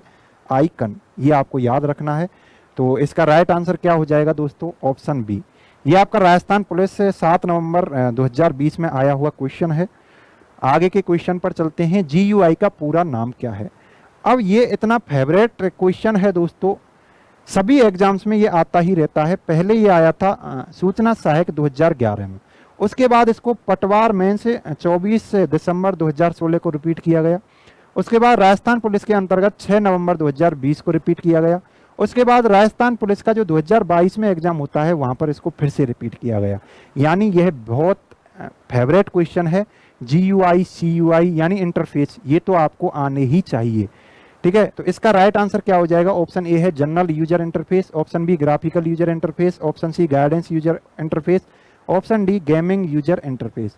तो इसका राइट आंसर क्या होगा दोस्तों? Graphical user interface. आपको याद कर लेनी है फुल फॉर्म। आगे चलते हैं। अगला क्वेश्चन देखो, फिर रिपीट कर लिया है 2022 में, ये 2 बार क्वेश्चन पूछ लिया है। ठीक है ना, यदि आपने फुल फॉर्म याद कर रखी है तो जी का मतलब तो आप बता ही सकते हो क्या होता है। Option A graphical, option B graphs, option C global, option D graphics. तो इसका राइट आंसर क्या हो जाएगा दोस्तों? ग्राफिकल। ठीक है ना, आगे चलते हैं। अगला क्वेश्चन है, इस क्वेश्चन को पढ़ें। ठीक है ना, डरे नहीं। एक ऑपरेटिंग सिस्टम एक व्यक्ति को प्रतीकों, आइकन्स और पॉइंटिंग डिवाइसेस के उपयोग के माध्यम से कंप्यूटर के साथ संवाद करने में सक्षम बनाता है। ये निम्न में से किस रूप में वर्गीकृत किया गया है? यानी कि हमने बात की थी अभी, ऑपरेटिंग सिस्टम 2 प्रकार के इंटरफेस प्रदान करता है। एक होता है CUI या इसको आप बोल सकते हैं CLI, character user interface, command line interface. दूसरा होता है GUI।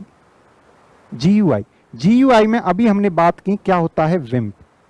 विम्प का मतलब है विंडो, आइकन, मेनू, पॉइंटर। ठीक है ना, इसके अंतर्गत कलर वगैरह आदि यूज लिए जाते हैं। ठीक है ना, आइकन्स बने हुए होते हैं। तो वो यही कह रहा है कि प्रतीकों का यूज होता है, आइकन्स का यूज होता है। तो आइकन्स का यूज किस में होता है? पॉइंटर का यूज होता है। यानी माउस का यूज किस में होता है? माउस का यूज, एक बात ये भी याद रख लो दोस्तों, इसमें कीबोर्ड का यूज होता है केवल, माउस का यूज नहीं होता। ठीक है ना, और यहाँ पर किसका यूज होता है? माउस और आपके किसका यूज होगा, आपके कीबोर्ड का यूज होगा। माउस और कीबोर्ड दोनों का यूज होता है यहाँ पर, ठीक है।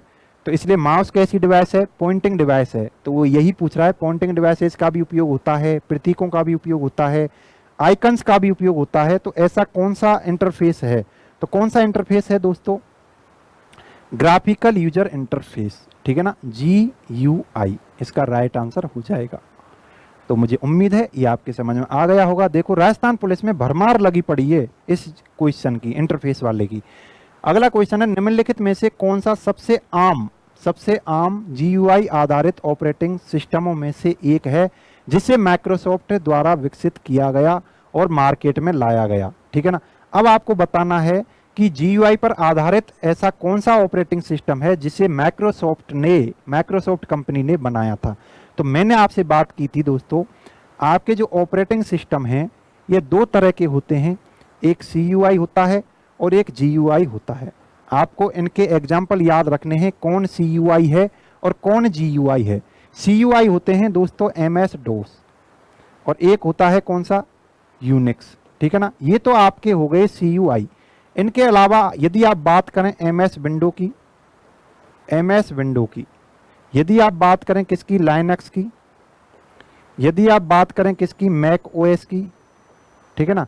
अब दोस्तों कुछ एक हैं जो मोबाइल के हैं लेकिन GUI पर आधारित हैं, क्या है, iOS, एक एंड्रॉयड, ठीक है ना, एक बाड़ा और सैम्बियन। ये दोस्तों ये जो भी ऑपरेटिंग सिस्टम हैं ये नीचे वाले ये मोबाइल के लिए हैं लेकिन हैं तो GUI, ठीक है। और आपसे पूछ रहा है कि माइक्रोसॉफ्ट द्वारा विकसित ऐसा कौन सा ऑपरेटिंग सिस्टम है जो GUI पर आधारित है और माइक्रोसॉफ्ट द्वारा बनाया गया है। दोस्तों माइक्रोसॉफ्ट ने दो ऑपरेटिंग सिस्टम बनाए हैं, एक MS-DOS और एक MS विंडो। लेकिन MS-DOS किस पर आधारित है, CUI पर, और MS विंडो किस पर आधारित है, GUI पर। तो आपका राइट आंसर क्या हो जाएगा दोस्तों, विंडोज, ऑप्शन बी, ठीक है ना। यहाँ पर लाइनक्स भी GUI पर आधारित है दोस्तों, लेकिन क्या है ये माइक्रोसॉफ्ट ने नहीं बनाया है। DOS किस पर आधारित है, CUI पर। यूनिक्स किस पर आधारित है, CUI पर, ठीक है। तो इसका राइट आंसर बी हो जाएगा। ये भी आपके राजस्थान पुलिस के एग्जाम में आया हुआ क्वेश्चन है 2022 में। आगे चलते हैं, निम्नलिखित में से कौन सा ऑपरेटिंग सिस्टम GUI युक्त मल्टी यूजर और मल्टीटास्किंग, ठीक है ना, यह है कौन सा ऐसा ऑपरेटिंग सिस्टम है। एक कोई ऑपरेटिंग सिस्टम है, बताना है आपको कौन सा है, जो क्या है, GUI पर आधारित है, मल्टी यूजर है, यानी कि एक साथ कई व्यक्ति उस पर काम कर सकते हैं, और मल्टीटास्किंग है। मल्टीटास्किंग को मैं दूसरा शब्द और दे देता हूं, टाइम शेयरिंग है, ठीक है ना, टाइम शेयरिंग है। तो कौन सा ऑपरेटिंग सिस्टम हो जाएगा दोस्तों।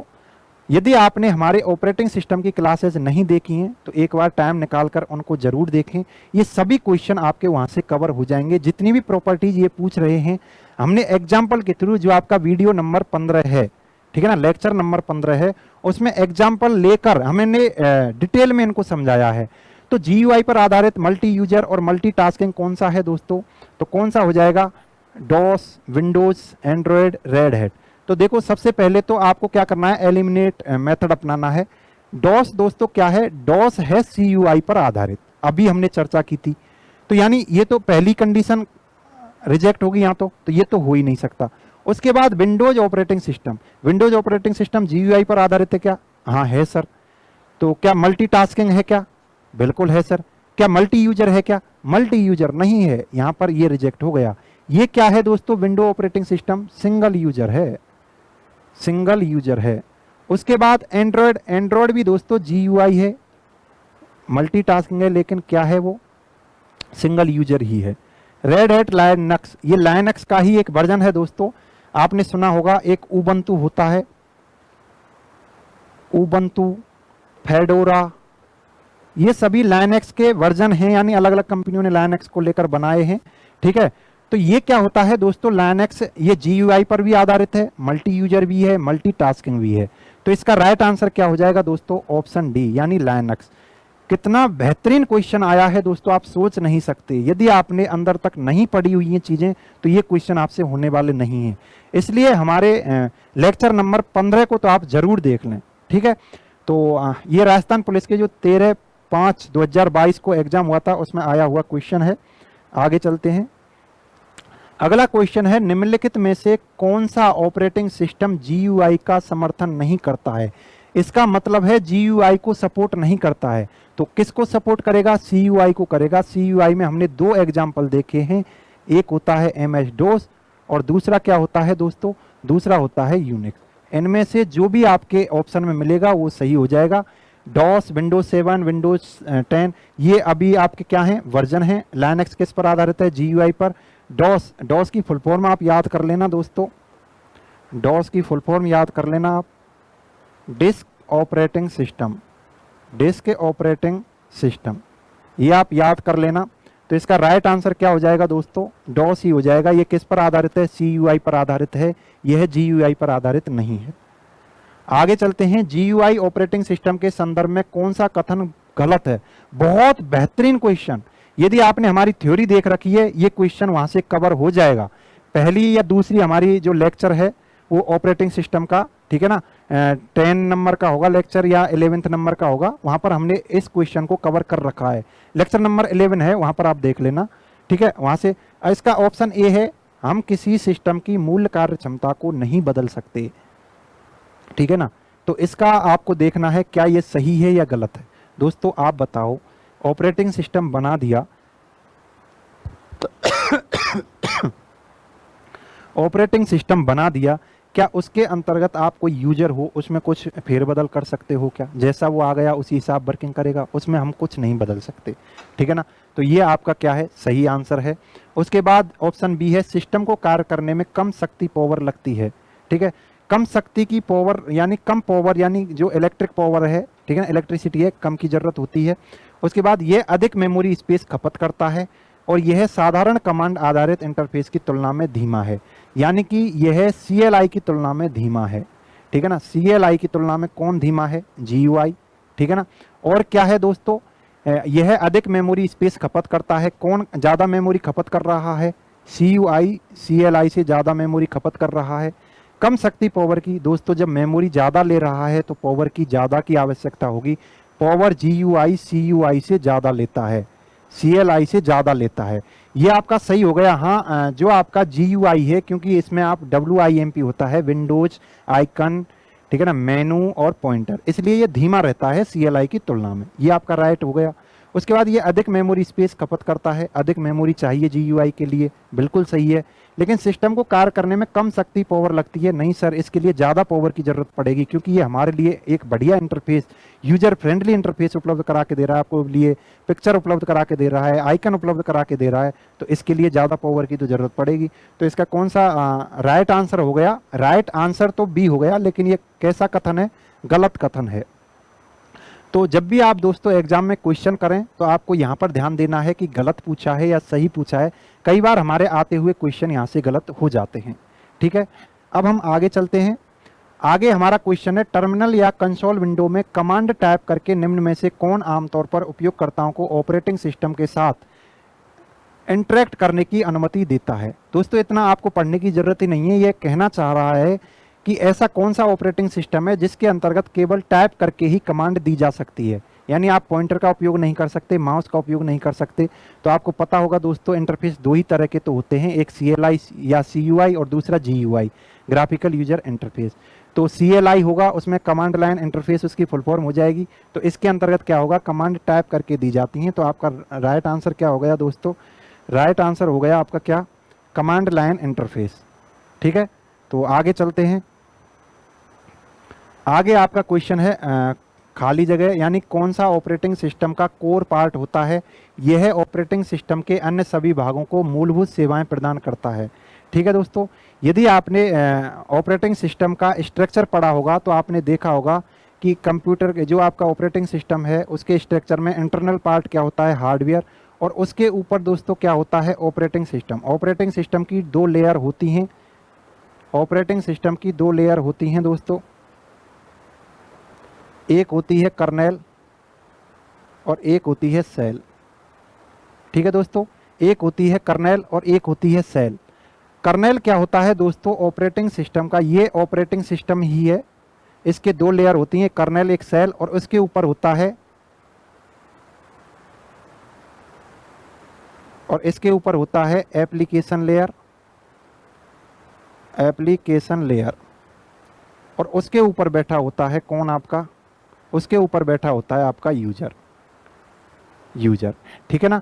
तो आपका जो कर्नेल है दोस्तों, यह ऑपरेटिंग सिस्टम का कोर पार्ट होता है, और सेल जो है दोस्तों, सेल इंटरप्रेटर की तरह काम करता है, इंटरप्रीटर की तरह काम करता है। इंटरप्रीटर का मतलब है जो भी आप कमांड देते हो, ठीक है ना, जो भी आप कमांड देते हो ऑपरेटिंग सिस्टम में, उसको समझने का काम कौन करता है, सेल करता है, और उस कमांड को कर्नेल को समझाता है, क्योंकि कर्नेल ये नहीं समझता कि मुझे कौन सी कमांड आपने दी है। जैसे आपने Ctrl+P दे दी, तो उस कमांड को कर्नेल नहीं समझेगा, उसको समझेगा कौन, सेल। सेल इस कमांड को इसके लिए समझाएगा कि भाई आदेश आया है कि हमको प्रिंट करना है।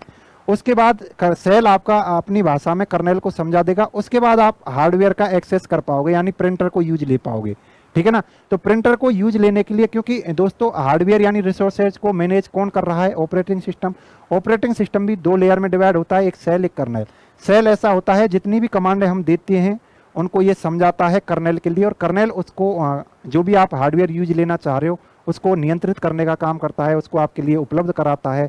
जब आपका काम पूरा हो जाता है तो उसको डिस्कनेक्ट भी करता है, ये कर्नेल करता है। तो यही ये क्वेश्चन पूछ रहा है दोस्तों, ऑपरेटिंग सिस्टम का कोर पार्ट होता है, और यह ऑपरेटिंग सिस्टम के अन्य सभी भागों को मूलभूत सेवाएं प्रदान करता है। तो इसका राइट आंसर क्या हो जाएगा दोस्तों, राइट आंसर हो जाएगा ऑप्शन डी, यानी कि कर्नेल। अगला क्वेश्चन है दोस्तों, कौन सा कार्य ऑपरेटिंग सिस्टम का मुख्य कार्य नहीं है। ठीक है ना, मुख्य कार्य कौन सा कार्य नहीं है दोस्तों, मैंने आपको ऑपरेटिंग सिस्टम के कार्य बताए थे, ऑपरेटिंग सिस्टम के कार्य बताए थे। सबसे पहले तो क्या है, इसका कार्य होता है रिसोर्सेज मैनेजमेंट का, रिसोर्सेज मैनेजमेंट का, रिसोर्सेज मैनेजमेंट का। इसका मतलब है जितनी भी आपकी हार्डवेयर डिवाइसेज हैं सभी को मैनेज कौन करेगा, ऑपरेटिंग सिस्टम करेगा। उसके बाद होता है इसका काम प्रोसेस मैनेजमेंट, प्रोसेस मैनेजमेंट, जो भी आप प्रोसेसिंग करवाते हो सीपीयू के द्वारा, ठीक है ना, जो भी प्रोसेसिंग होती है उसको भी कौन करवाता है दोस्तों, ऑपरेटिंग सिस्टम। उसके बाद होता है दोस्तों disc management, disc management, disc management. और डिस्क मैनेजमेंट के अंदर क्या होता है दोस्तों, फाइल मैनेजमेंट होता है, फाइल मैनेजमेंट। इसका मतलब क्या है, जो आपकी हार्ड डिस्क होती है, ठीक है ना दोस्तों, हार्ड डिस्क के अंतर्गत जो भी आपको ड्राइव्स दिखती हैं, जैसे ड्राइव ए, ड्राइव बी, ड्राइव सी, उनको बनाकर कौन देता है दोस्तों, उन फाइल को बनाकर कौन दे रहा है, ऑपरेटिंग सिस्टम। उसके बाद अगला वर्क होता है दोस्तों इसका मेमोरी मैनेजमेंट, मेमोरी मैनेजमेंट, यानी कि आपकी रैम को भी कौन मैनेज करेगा, ओएस करेगा। कैसे करेगा, ठीक है ना, यहाँ पर कौन कौन से यूज लेता है वो प्रॉपर्टी, यानी कौन से फाइल सिस्टम यूज लेता है दोस्तों, एक FAT और एक NTFS, दो तरह के फाइल सिस्टम यूज लेता है डिस्क मैनेजमेंट के लिए operating system. File allocation table और न्यू टेक्नोलॉजी फाइल सिस्टम, इनकी फुल फॉर्म हो जाएगी। उसके बाद मेमोरी मैनेजमेंट के लिए हमने पढ़ी थी दोस्तों, किसको यूज लेता है वो, फर्स्ट इन फर्स्ट आउट, और कौन सी है एक और प्रॉपर्टी, एक और algorithm, LIFO, last in first out.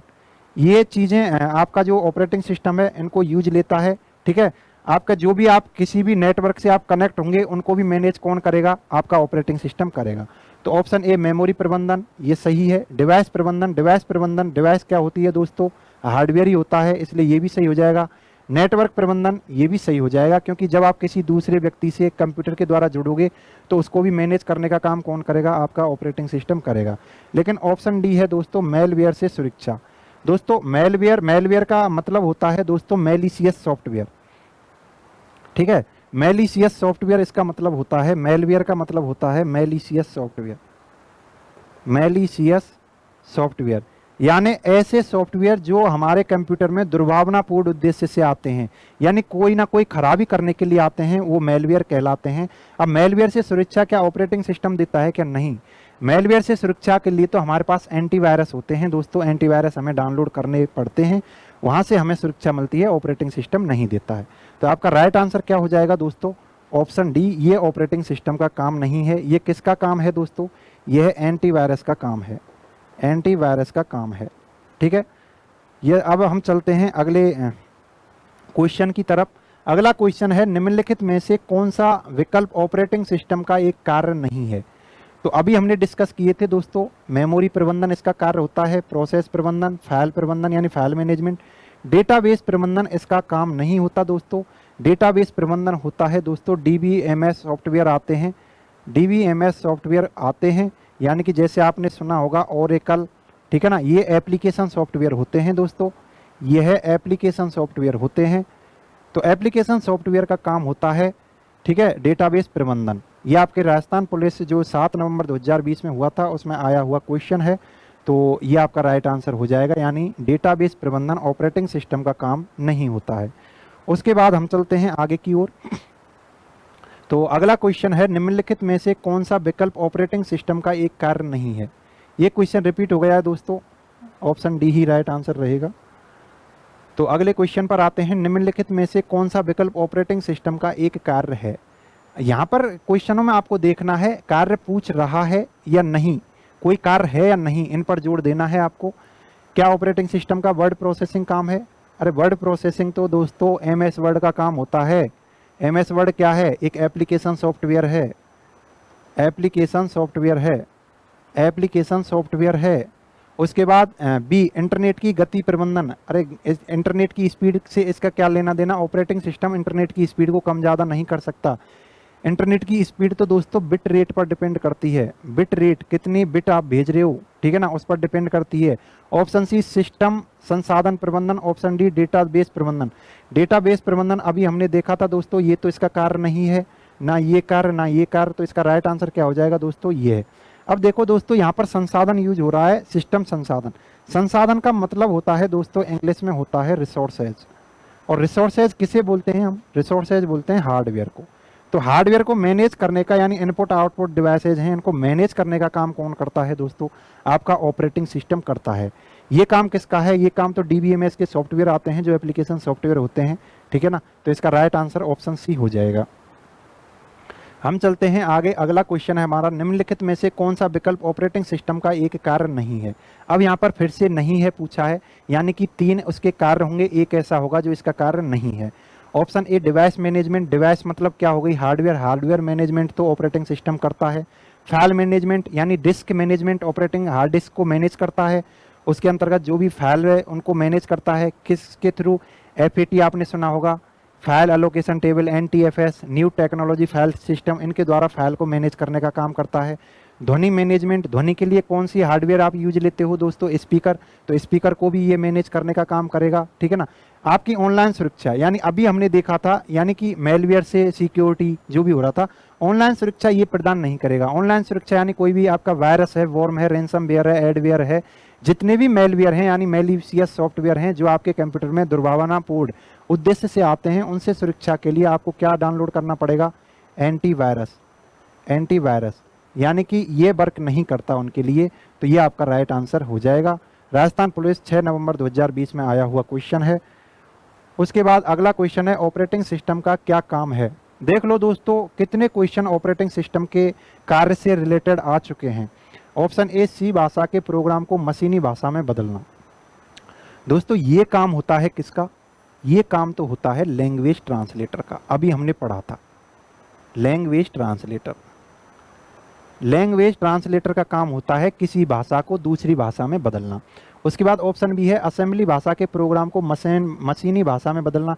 ये किसका काम होता है दोस्तों? ये असेंबलर, वही क्या हो गया? लैंग्वेज ट्रांसलेटर हो गया। सिस्टम के हार्डवेयर और सॉफ्टवेयर भागों को संभालना और ग्राफिक्स बनाना। ग्राफिक्स बनाना हमने ग्राफ हटा ही दिया था ऑपरेटिंग सिस्टम से, ठीक है ना। तो सिस्टम के हार्डवेयर और सॉफ्टवेयर भागों को संभालना किसका काम होता है दोस्तों? ऑपरेटिंग सिस्टम का काम होता है।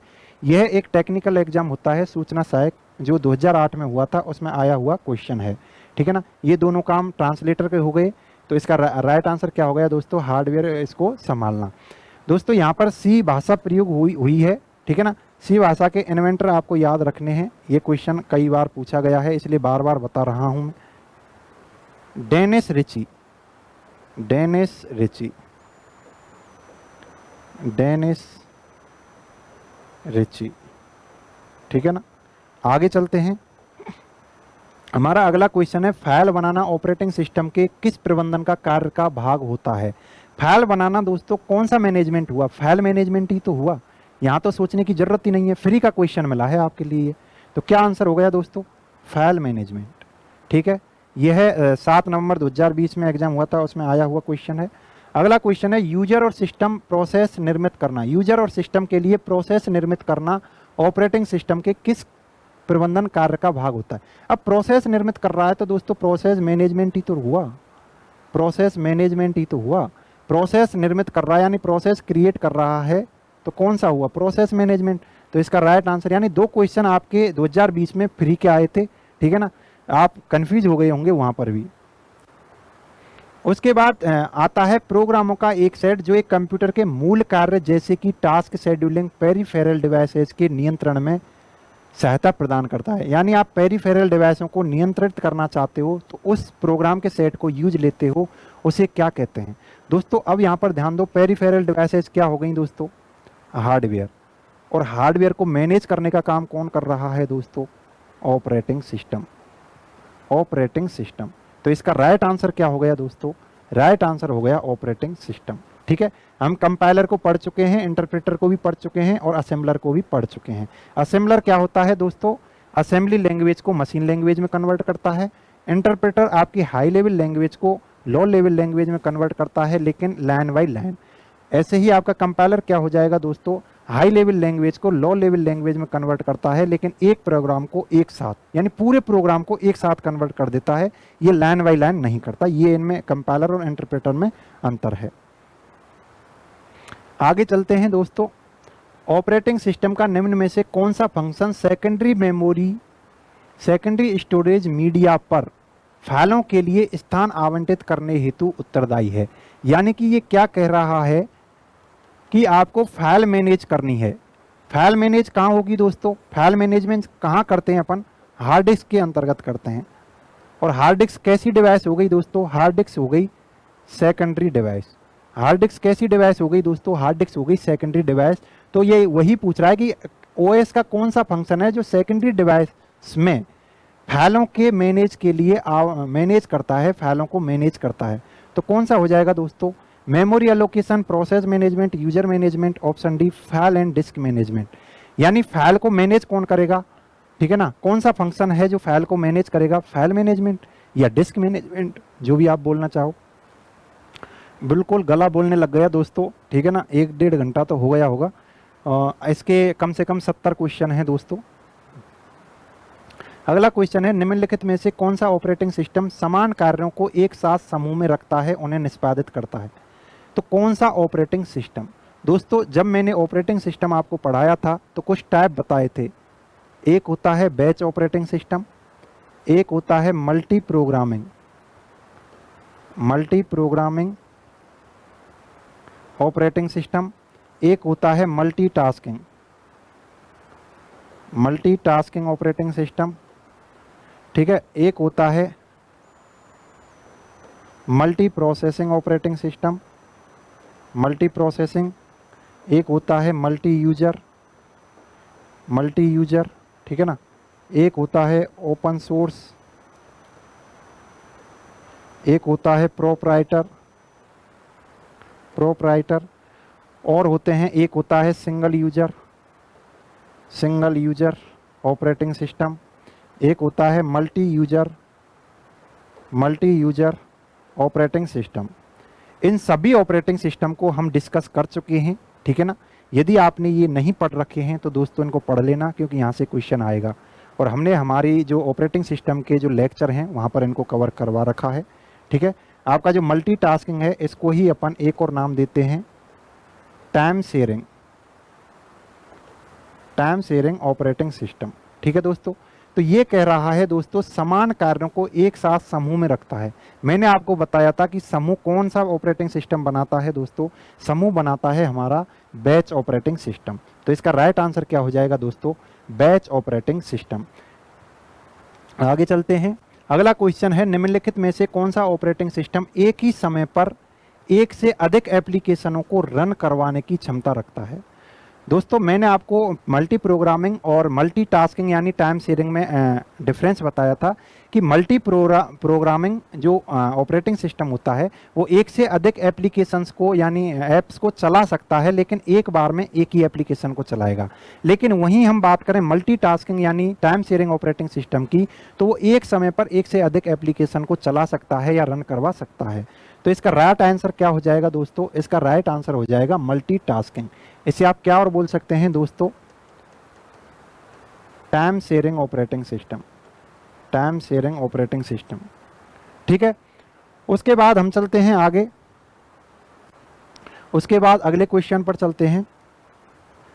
अगला हमारा क्वेश्चन है, निम्नलिखित में से कौन सा ऑपरेटिंग सिस्टम एक कंप्यूटर पर एक साथ कई यूजर को कार्य करने के लिए अनुमति देता है या सुविधा प्रदान करता है? यानी कि कंप्यूटर पर एक साथ कई यूजर वर्क कर सकते हैं, तो ये कौन सा ऑपरेटिंग सिस्टम हो गया दोस्तों? मल्टी यूजर, यानी मल्टीपल यूजर एक साथ वर्क कर सकते हैं, तो ये कौन सा हो गया दोस्तों? Multi user operating system. Multitasking अपन पढ़ चुके हैं, यानी कि एक साथ एक समय पर एक से अधिक एप्लीकेशन आप रन कर सकते हो, multitasking operating system. Batch operating system में क्या होगा? एक साथ एक समूह के रूप में आपको कार्य दिए जाएंगे, उनको करना होगा। और रियल टाइम अभी आगे देखते हैं। मल्टी यूजर इसका राइट आंसर हो गया दोस्तों। उसके बाद किस प्रकार का ऑपरेटिंग सिस्टम एक से अधिक मैक्रो प्रोसेसर का उपयोग करता है? एक से अधिक मैक्रो प्रोसेसर किसे बोलते हैं दोस्तों? सीपीयू को।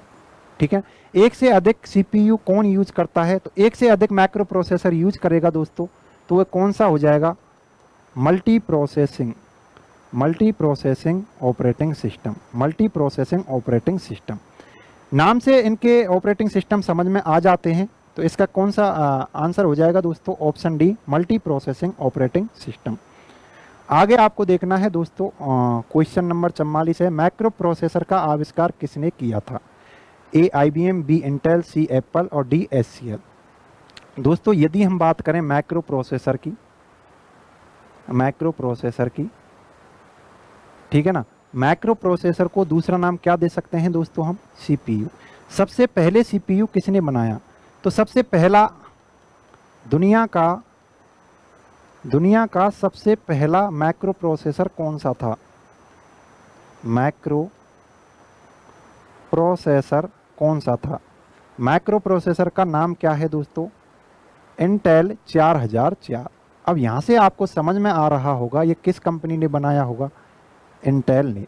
यह तो दोस्तों दुनिया का हो गया। यदि आपसे बात करूं मैं भारत का पहला मैक्रो प्रोसेसर कौन सा था? तो दोस्तों कौन सा हो जाएगा? शक्ति। ये आपको याद रखना है। ये किसने बनाया है दोस्तों? IIT मद्रास ने बनाया था इसको, तो ये आपको याद रखना है। तो इसका राइट आंसर क्या हो जाएगा दोस्तों? इंटेल। अब ये IBM भी आपके पुलिस के एग्जाम में कई बार आ रखा है। IBM क्या है? सबसे पहले तो इसकी फुल फॉर्म देख लेते हैं दोस्तों। International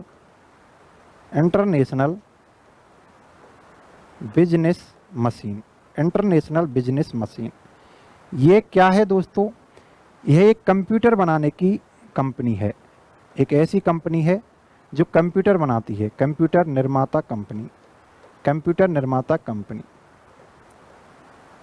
company. इसका एक दूसरा नाम और दिया जाता है दोस्तों, इसे बिग ब्लू भी कहते हैं। ये सभी क्वेश्चन आपके पुलिस में आ रखे हैं।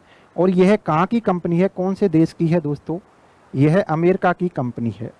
तो IBM के बारे में आपको इतनी बातें याद रखनी है। ठीक है, तो इसका राइट आंसर क्या हो गया दोस्तों? इंटेल।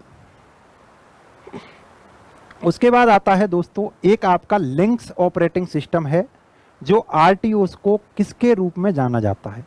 यानी आपका एक RTOS एक ऑपरेटिंग सिस्टम का प्रकार होता है, उसका एग्जाम्पल है लिंक ऑपरेटिंग सिस्टम। एक और एग्जाम्पल होता है दोस्तों इसका DNX।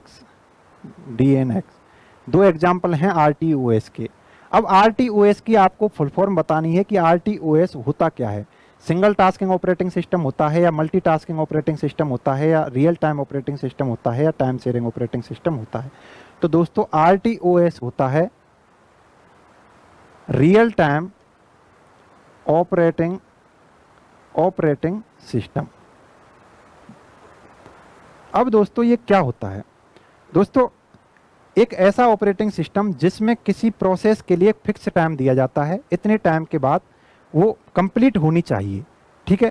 यानी जो आपका ट्रैफिक सिग्नल है वहाँ पर कौन से यूज किए जाएंगे? Operating system RTOS। वहाँ पर एक फिक्स टाइम लगा रहता है कि आपकी हरी बत्ती 60 सेकंड तक जलेगी, उसके बाद इसका वर्क बंद करना है तो करना है, आपकी रेड लाइट जलानी है तो जलानी है 60 सेकंड के बाद। यानी कि इसके लिए एक टाइम फिक्स कर दिया, रियल टाइम। यानी ऐसे ऑपरेटिंग सिस्टम जहां पर एक टाइम फिक्स किया जाता है किसी भी प्रोसेस को करने के लिए, तो उनको क्या बोला जाता है दोस्तों? Real time operating system. इसके एग्जाम्पल कौन कौन से हैं? लिनक्स OS और एक DNX। तो इसका राइट आंसर क्या हो गया दोस्तों? Option C, real time operating system, ठीक है ना। इसका उपयोग कहाँ किया जाता है दोस्तों? जैसे आपके सिग्नल वगैरह हैं, वहाँ पर इतने टाइम के बाद ये सिग्नल बदल जाना चाहिए, ठीक है ना, तो वहाँ पर इनका यूज किया जाता है। अगला क्वेश्चन है हमारा, MS-DOS में स्क्रीन साफ करने के लिए किस कमांड का प्रयोग किया जाता है? सबसे पहले तो आपको ये पता होना चाहिए दोस्तों, MS-DOS एक कैसा ऑपरेटिंग सिस्टम है, किस इंटरफेस को यूज लेता है, CUI या CLI? MS-DOS आपका होता है MS-DOS। सबसे पहले तो आपसे क्वेश्चन पूछा जाता है ये किस कंपनी ने बनाया था? माइक्रोसॉफ्ट ने। इसकी फुल फॉर्म क्या होती है? Disk operating system. ओके, अब ये किस इंटरफेस पर वर्क करता है? कि सर CUI बोल लो या CLI बोल लो। जब CUI CLI पर वर्क ये कर रहा है तो इसके अंतर्गत कमांड देंगे अपन, ठीक है ना। यानी कि इसके अंतर्गत आइकन्स, ठीक है ना, मेनू, ये यूज नहीं होंगी, यानी कमांड दी जाएगी, कुछ टाइप करेंगे अपन कीबोर्ड के थ्रू। तो वो यही पूछ रहा है कि आपको जो स्क्रीन है आपके कंप्यूटर की उसको क्लियर करना है, तो आप किस कमांड का यूज लोगे, कौन सी कमांड आप इसमें से प्रयोग में लोगे जिससे आपकी स्क्रीन साफ हो जाए, ठीक है ना। Clear screen, clear, CLS, WIPE। यानी आप कीबोर्ड की सहायता से ऐसा क्या लिखें कि उस कमांड के जरिए आप अपनी जो भी स्क्रीन है इसको साफ कर दें। अब देखो दोस्तों, ये GUI बेस है, यहाँ पर मैं क्या हाथ से भी इसको क्या कर सकता हूँ, स्क्रीन यानी टच स्क्रीन है ये, मैं मिटा सकता हूँ, स्क्रीन को साफ कर सकता हूँ। लेकिन जब CUI था, यानी आपका माइक्रोसॉफ्ट डिस्क ऑपरेटिंग सिस्टम था, वहाँ पर ये वर्क नहीं करता था, वहाँ पर मुझे कीबोर्ड की सहायता से एक कमांड देनी पड़ती, तब जाके मैं इसको मिटा पाता। तो वो कौन सी कमांड है दोस्तों? CLS, यानी क्लियर स्क्रीन को शॉर्ट में लिखा जाता है CLS, ये इसकी कमांड है। ये SSC MTS 2013 में जो एग्जाम हुआ था वहाँ पर पूछा गया क्वेश्चन है। आगे चलते हैं, क्वेश्चन नंबर 47 है, निम्न में से कौन सा ऑपरेटिंग सिस्टम माइक्रोसॉफ्ट द्वारा विकसित किया गया था? यानी कि माइक्रोसॉफ्ट द्वारा कौन सा ऑपरेटिंग सिस्टम विकसित किया गया था? तो दोस्तों अभी आपने देखा था कि माइक्रोसॉफ्ट ने 2 ऑपरेटिंग सिस्टम डेवलप किए हैं, एक है MS-DOS और एक कौन सा है? MS window. एक MS-DOS और एक MS विंडो। पहले MS-DOS किया था, उसके बाद MS विंडो किया था। MS-DOS है CUI या CLI पर आधारित, और आपका जो MS विंडो है ये है GUI पर आधारित, ठीक है। तो यहाँ पर ये पूछ रहा है कि कौन सा ऑपरेटिंग सिस्टम माइक्रोसॉफ्ट द्वारा विकसित किया गया था, तो कौन सा ऑपरेटिंग सिस्टम हो जाएगा दोस्तों? MS-DOS। ये भी SSC MTS 2014 में, यानी 13 के बाद 14 में जो एग्जाम हुआ था MTS का, वहाँ पर यह पूछा गया था। आगे चलते हैं, अगला क्वेश्चन है हमारा, DOS कमांड्स में ये जो आपका ग्रेटर देन चिन्ह किस लिए प्रयुक्त होता है? देखो दोस्तों, मैंने पहले ही बता दिया है आपको कि DOS क्या है। ये आपका कौन सा है? CUI यानी करेक्टर यूजर इंटरफेस या कमांड लाइन इंटरफेस। यहाँ पर कमांड यूज ली जाएंगी, यानी कोई भी कमांड टाइप की जाएगी। तो अब ये कह रहा है कि यदि हम कीबोर्ड की सहायता से ग्रेटर देन सिंबल यूज करें तो उससे क्या होगा? उससे ये होगा दोस्तों, आप डायरेक्ट आउटपुट पर पहुंच जाओगे। कोई भी कमांड आपने पहले दे रखी है, जो भी आपका आउटपुट आ रहा है रीडायरेक्ट हो जाओगे आउटपुट के लिए, ठीक है। ये बैंकिंग के अंतर्गत IBPS 2012 में जो एग्जाम हुआ था वहाँ पर आया हुआ क्वेश्चन है।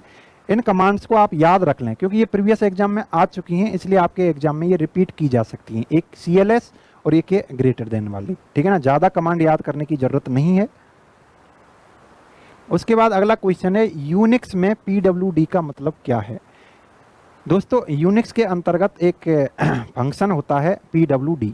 अब ये पूछ रहा है कि उसकी फुल फॉर्म क्या होती है PWD की।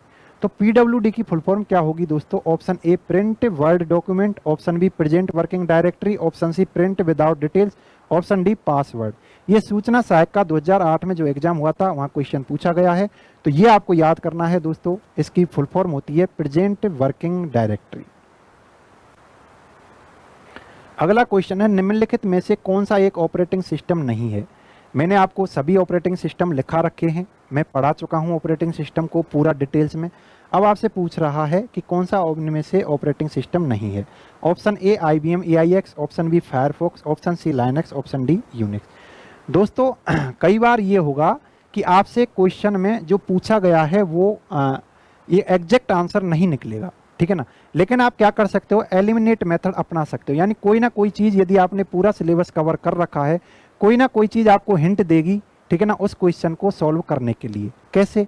अब यहाँ पर हिंट क्या दे रहा है दोस्तों? हिंट दे रहा है फायरफॉक्स, क्योंकि मैंने आपको पढ़ा रखा है लाइनक्स ऑपरेटिंग सिस्टम है, यूनिक्स ऑपरेटिंग सिस्टम है, लेकिन मैंने आपको IBM AIX नहीं पढ़ा रखा, ठीक है ना, इसका एग्जाम्पल नहीं लिखा रखा मैंने।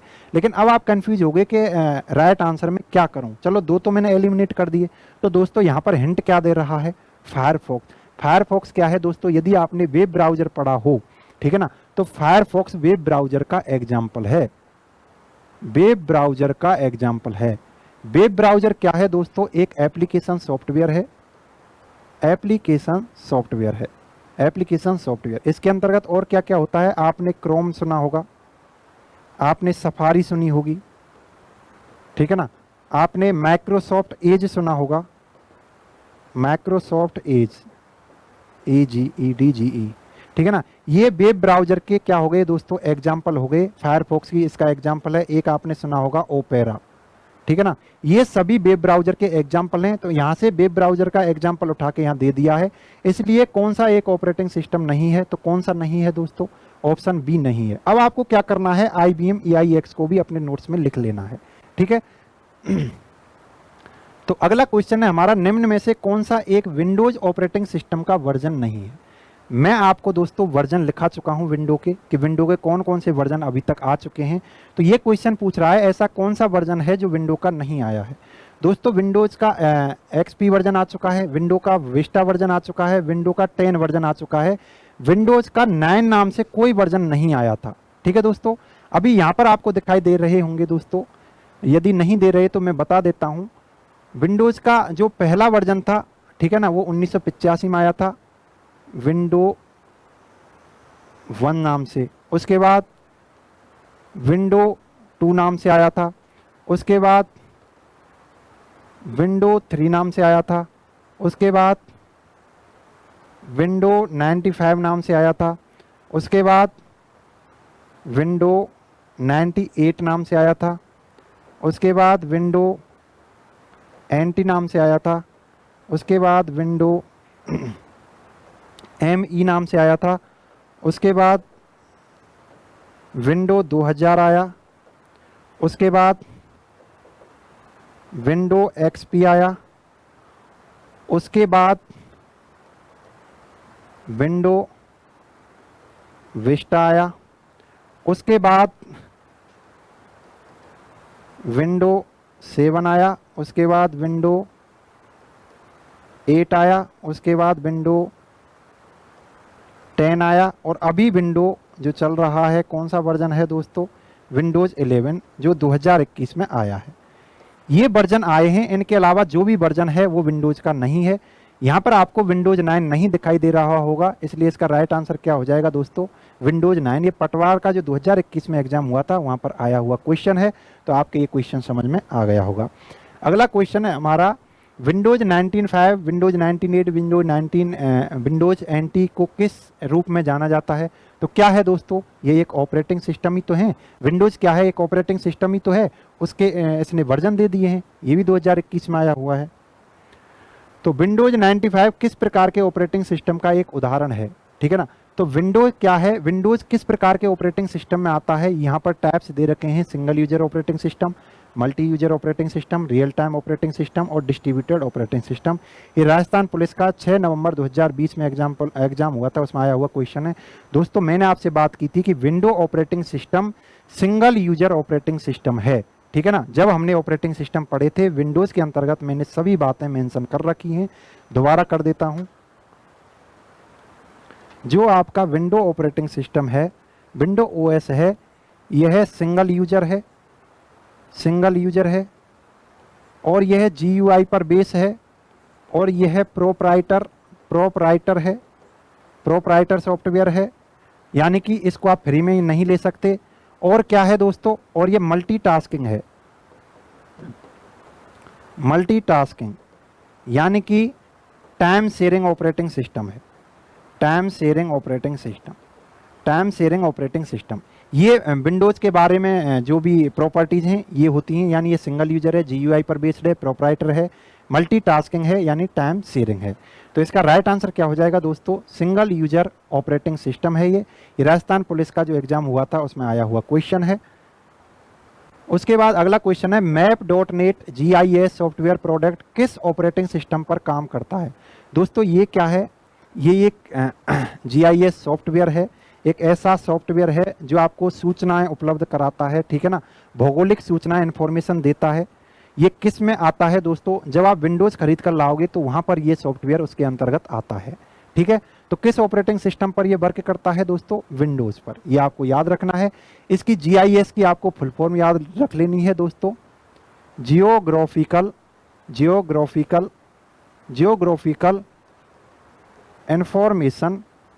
Information system. ये आपको फुल फॉर्म याद रख लेनी है क्योंकि इसकी फुल फॉर्म भी एग्जाम में पूछी गई है। ये एलडीसी 2018 में आया हुआ क्वेश्चन है। उसके बाद अगला क्वेश्चन ये आ गया दोस्तों फुल फॉर्म वाला, ये एसएससी सीजीएल 2012 में पूछा गया था, जीआईएस किसका लघु रूप है, यानी किसकी शॉर्ट फॉर्म जीआईएस होती है। तो जीआईएस की फुल फॉर्म पूछी है आपने, अभी हमने पढ़ी थी। जीआईएस की फुल फॉर्म क्या होती है दोस्तों, जियोग्राफिकल इंफॉर्मेशन सिस्टम। इसका राइट आंसर क्या हो जाएगा, ऑप्शन सी। अब चलते हैं नेक्स्ट क्वेश्चन पर, वह टेक्स्ट एडिटर जो विंडोज ऑपरेटिंग सिस्टम में वर्क करता है या विंडोज ऑपरेटिंग सिस्टम का पार्ट है, यानी ऐसा टेक्स्ट एडिटर जहां पर दोस्तों प्रोग्राम लिखे जाते हैं वह एडिटर होता है, टेक्स्ट एडिटर उसे कहते हैं। यानी विंडोज ऑपरेटिंग सिस्टम यदि आपके पास है तो जो प्रोग्राम्स हैं आप कहां पर लिखोगे इसके अंतर्गत, तो एक टेक्स्ट एडिटर आता है जिसे क्या बोलते हैं दोस्तों, नोटपैड, नोटपैड बोलते हैं उस टेक्स्ट एडिटर को। मैंने जब आपको मैक ऑपरेटिंग सिस्टम पढ़ाया था, मैक ऑपरेटिंग सिस्टम यानी मैकिंटोश ऑपरेटिंग सिस्टम, वहां पर मैंने बोला था दोस्तों मैक ऑपरेटिंग सिस्टम के अंतर्गत टेक्स्ट एडिटर क्या होता है दोस्तों, टीच टेक्स्ट, इसका text editor Mac operating system का होता है। यदि आपसे मैक ऑपरेटिंग सिस्टम का पूछ ले तो ये आपका राइट आंसर हो जाएगा। तो ये किसका क्या हो जाएगा, इसका राइट आंसर दोस्तों डी, नोटपैड। ये जूनियर अकाउंटेंट 2015 में आया हुआ क्वेश्चन है। आगे चलते हैं, अगला क्वेश्चन है हमारा, विंडोज 10 निम्नलिखित में से क्या है। विंडोज क्या है दोस्तों, अभी हम पढ़ के ही आ रहे हैं, विंडोज क्या है, ऑपरेटिंग सिस्टम है। ये राजस्थान पुलिस 2020 में आया हुआ क्वेश्चन है। उसके बाद अगला क्वेश्चन है, निम्न में से कौन सा एक ऑपरेटिंग सिस्टम नहीं है। मैंने सभी ऑपरेटिंग सिस्टम के जितने भी एग्जाम्पल्स हैं आपको बता रखे हैं। लाइनक्स ऑपरेटिंग सिस्टम होता है, यूनिक्स होता है, माइक्रोसॉफ्ट एज और माइक्रोसॉफ्ट विंडो। देखो दोस्तों विंडो होता है यूनिक्स, लाइनक्स। अब माइक्रोसॉफ्ट एज अभी मैंने बताया था, माइक्रोसॉफ्ट एज क्या है दोस्तों, ये माइक्रोसॉफ्ट का क्या है, ब्राउजर है, ठीक है ना। ब्राउजर किसे बोलते हैं दोस्तों, जिस एप्लीकेशन के माध्यम से आप वेबसाइट्स वगैरह देखते हो, ठीक है ना, डिस्प्ले जहां पर वेबसाइट वगैरह होती हैं वो ब्राउज होता है। ब्राउज का माइक्रोसॉफ्ट एज एक एग्जांपल है, ये माइक्रोसॉफ्ट कंपनी ने बनाया था। उसके बाद निम्न में से कौन सा एक मोबाइल ऑपरेटिंग सिस्टम है। मैंने आपको बताया था दोस्तों मोबाइल ऑपरेटिंग सिस्टम एक तो iOS होता है, ठीक है ना, एक कौन सा होता सिस्टम, मोबाइल ऑपरेटिंग सिस्टम है। यहाँ पर दोस्तों नहीं है आएगा, मोबाइल, हाँ है, ठीक है ही आएगा। कौन सा मोबाइल ऑपरेटिंग सिस्टम है, एक तो मैंने iOS बताया था आपको, एक एंड्रॉयड बताया था दोस्तों, एक आपको बाडा बताया था, एक आपको सैम्बियन बताया था, ठीक है ना। तो इनमें से कौन सा आ रहा है दोस्तों, ऑप्शन डी, यह आपका मोबाइल ऑपरेटिंग सिस्टम है।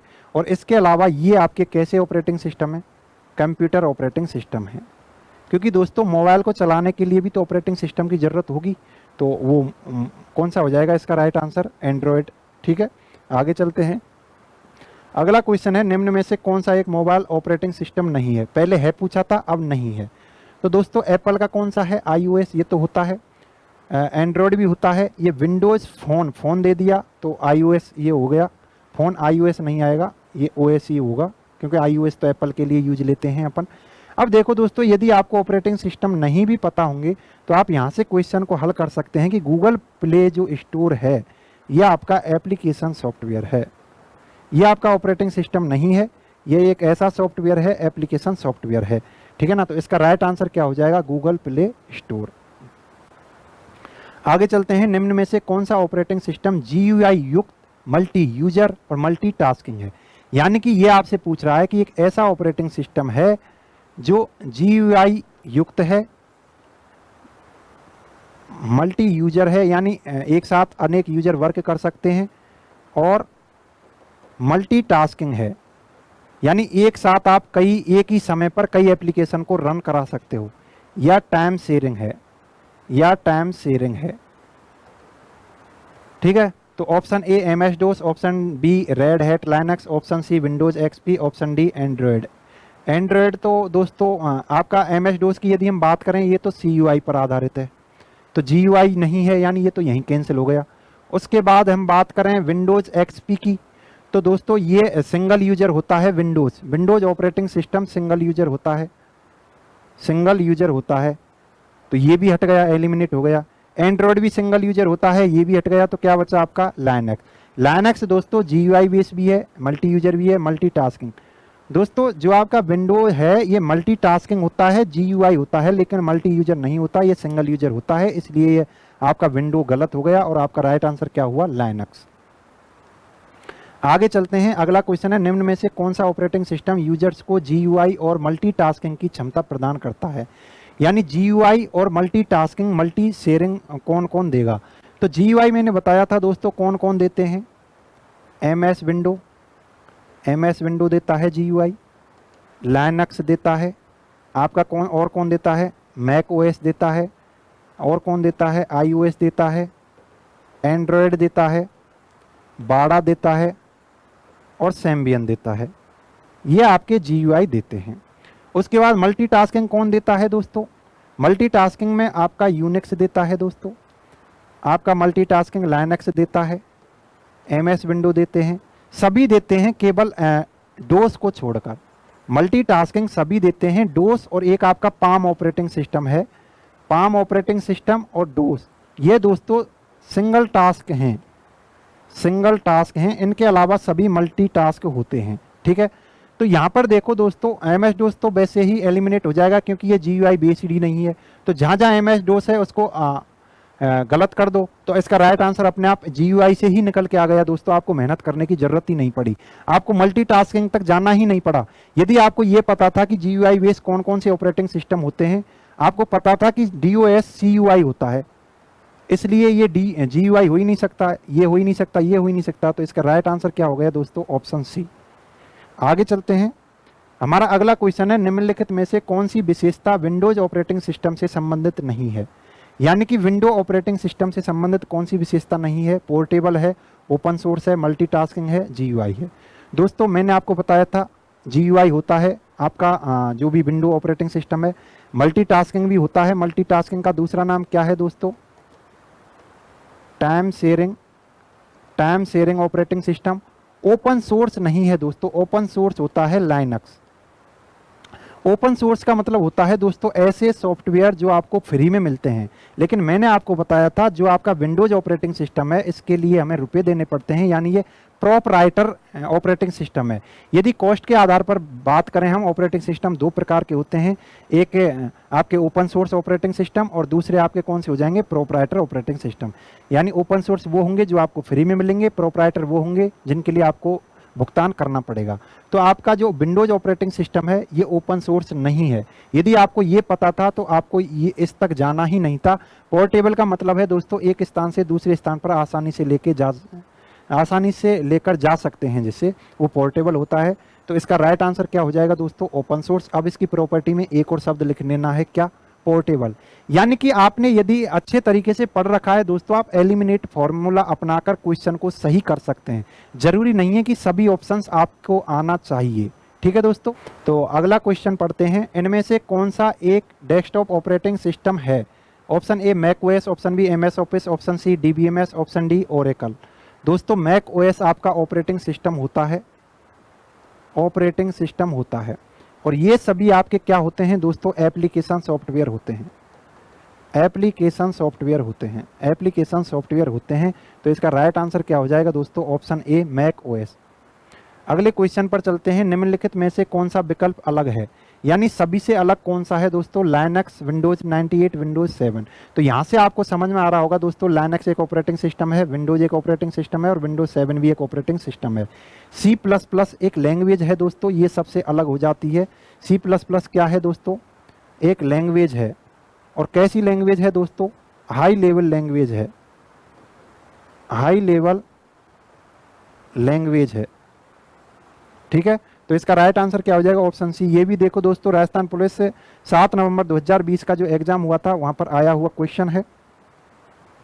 आगे चलते हैं। इनमें से कौन सा एक रियल टाइम ऑपरेटिंग सिस्टम है? रियल टाइम ऑपरेटिंग सिस्टम के मैंने 2 एग्जाम्पल आपको बताए थे दोस्तों, एक है लिनक्स ओएस और एक है डीएनएक्स।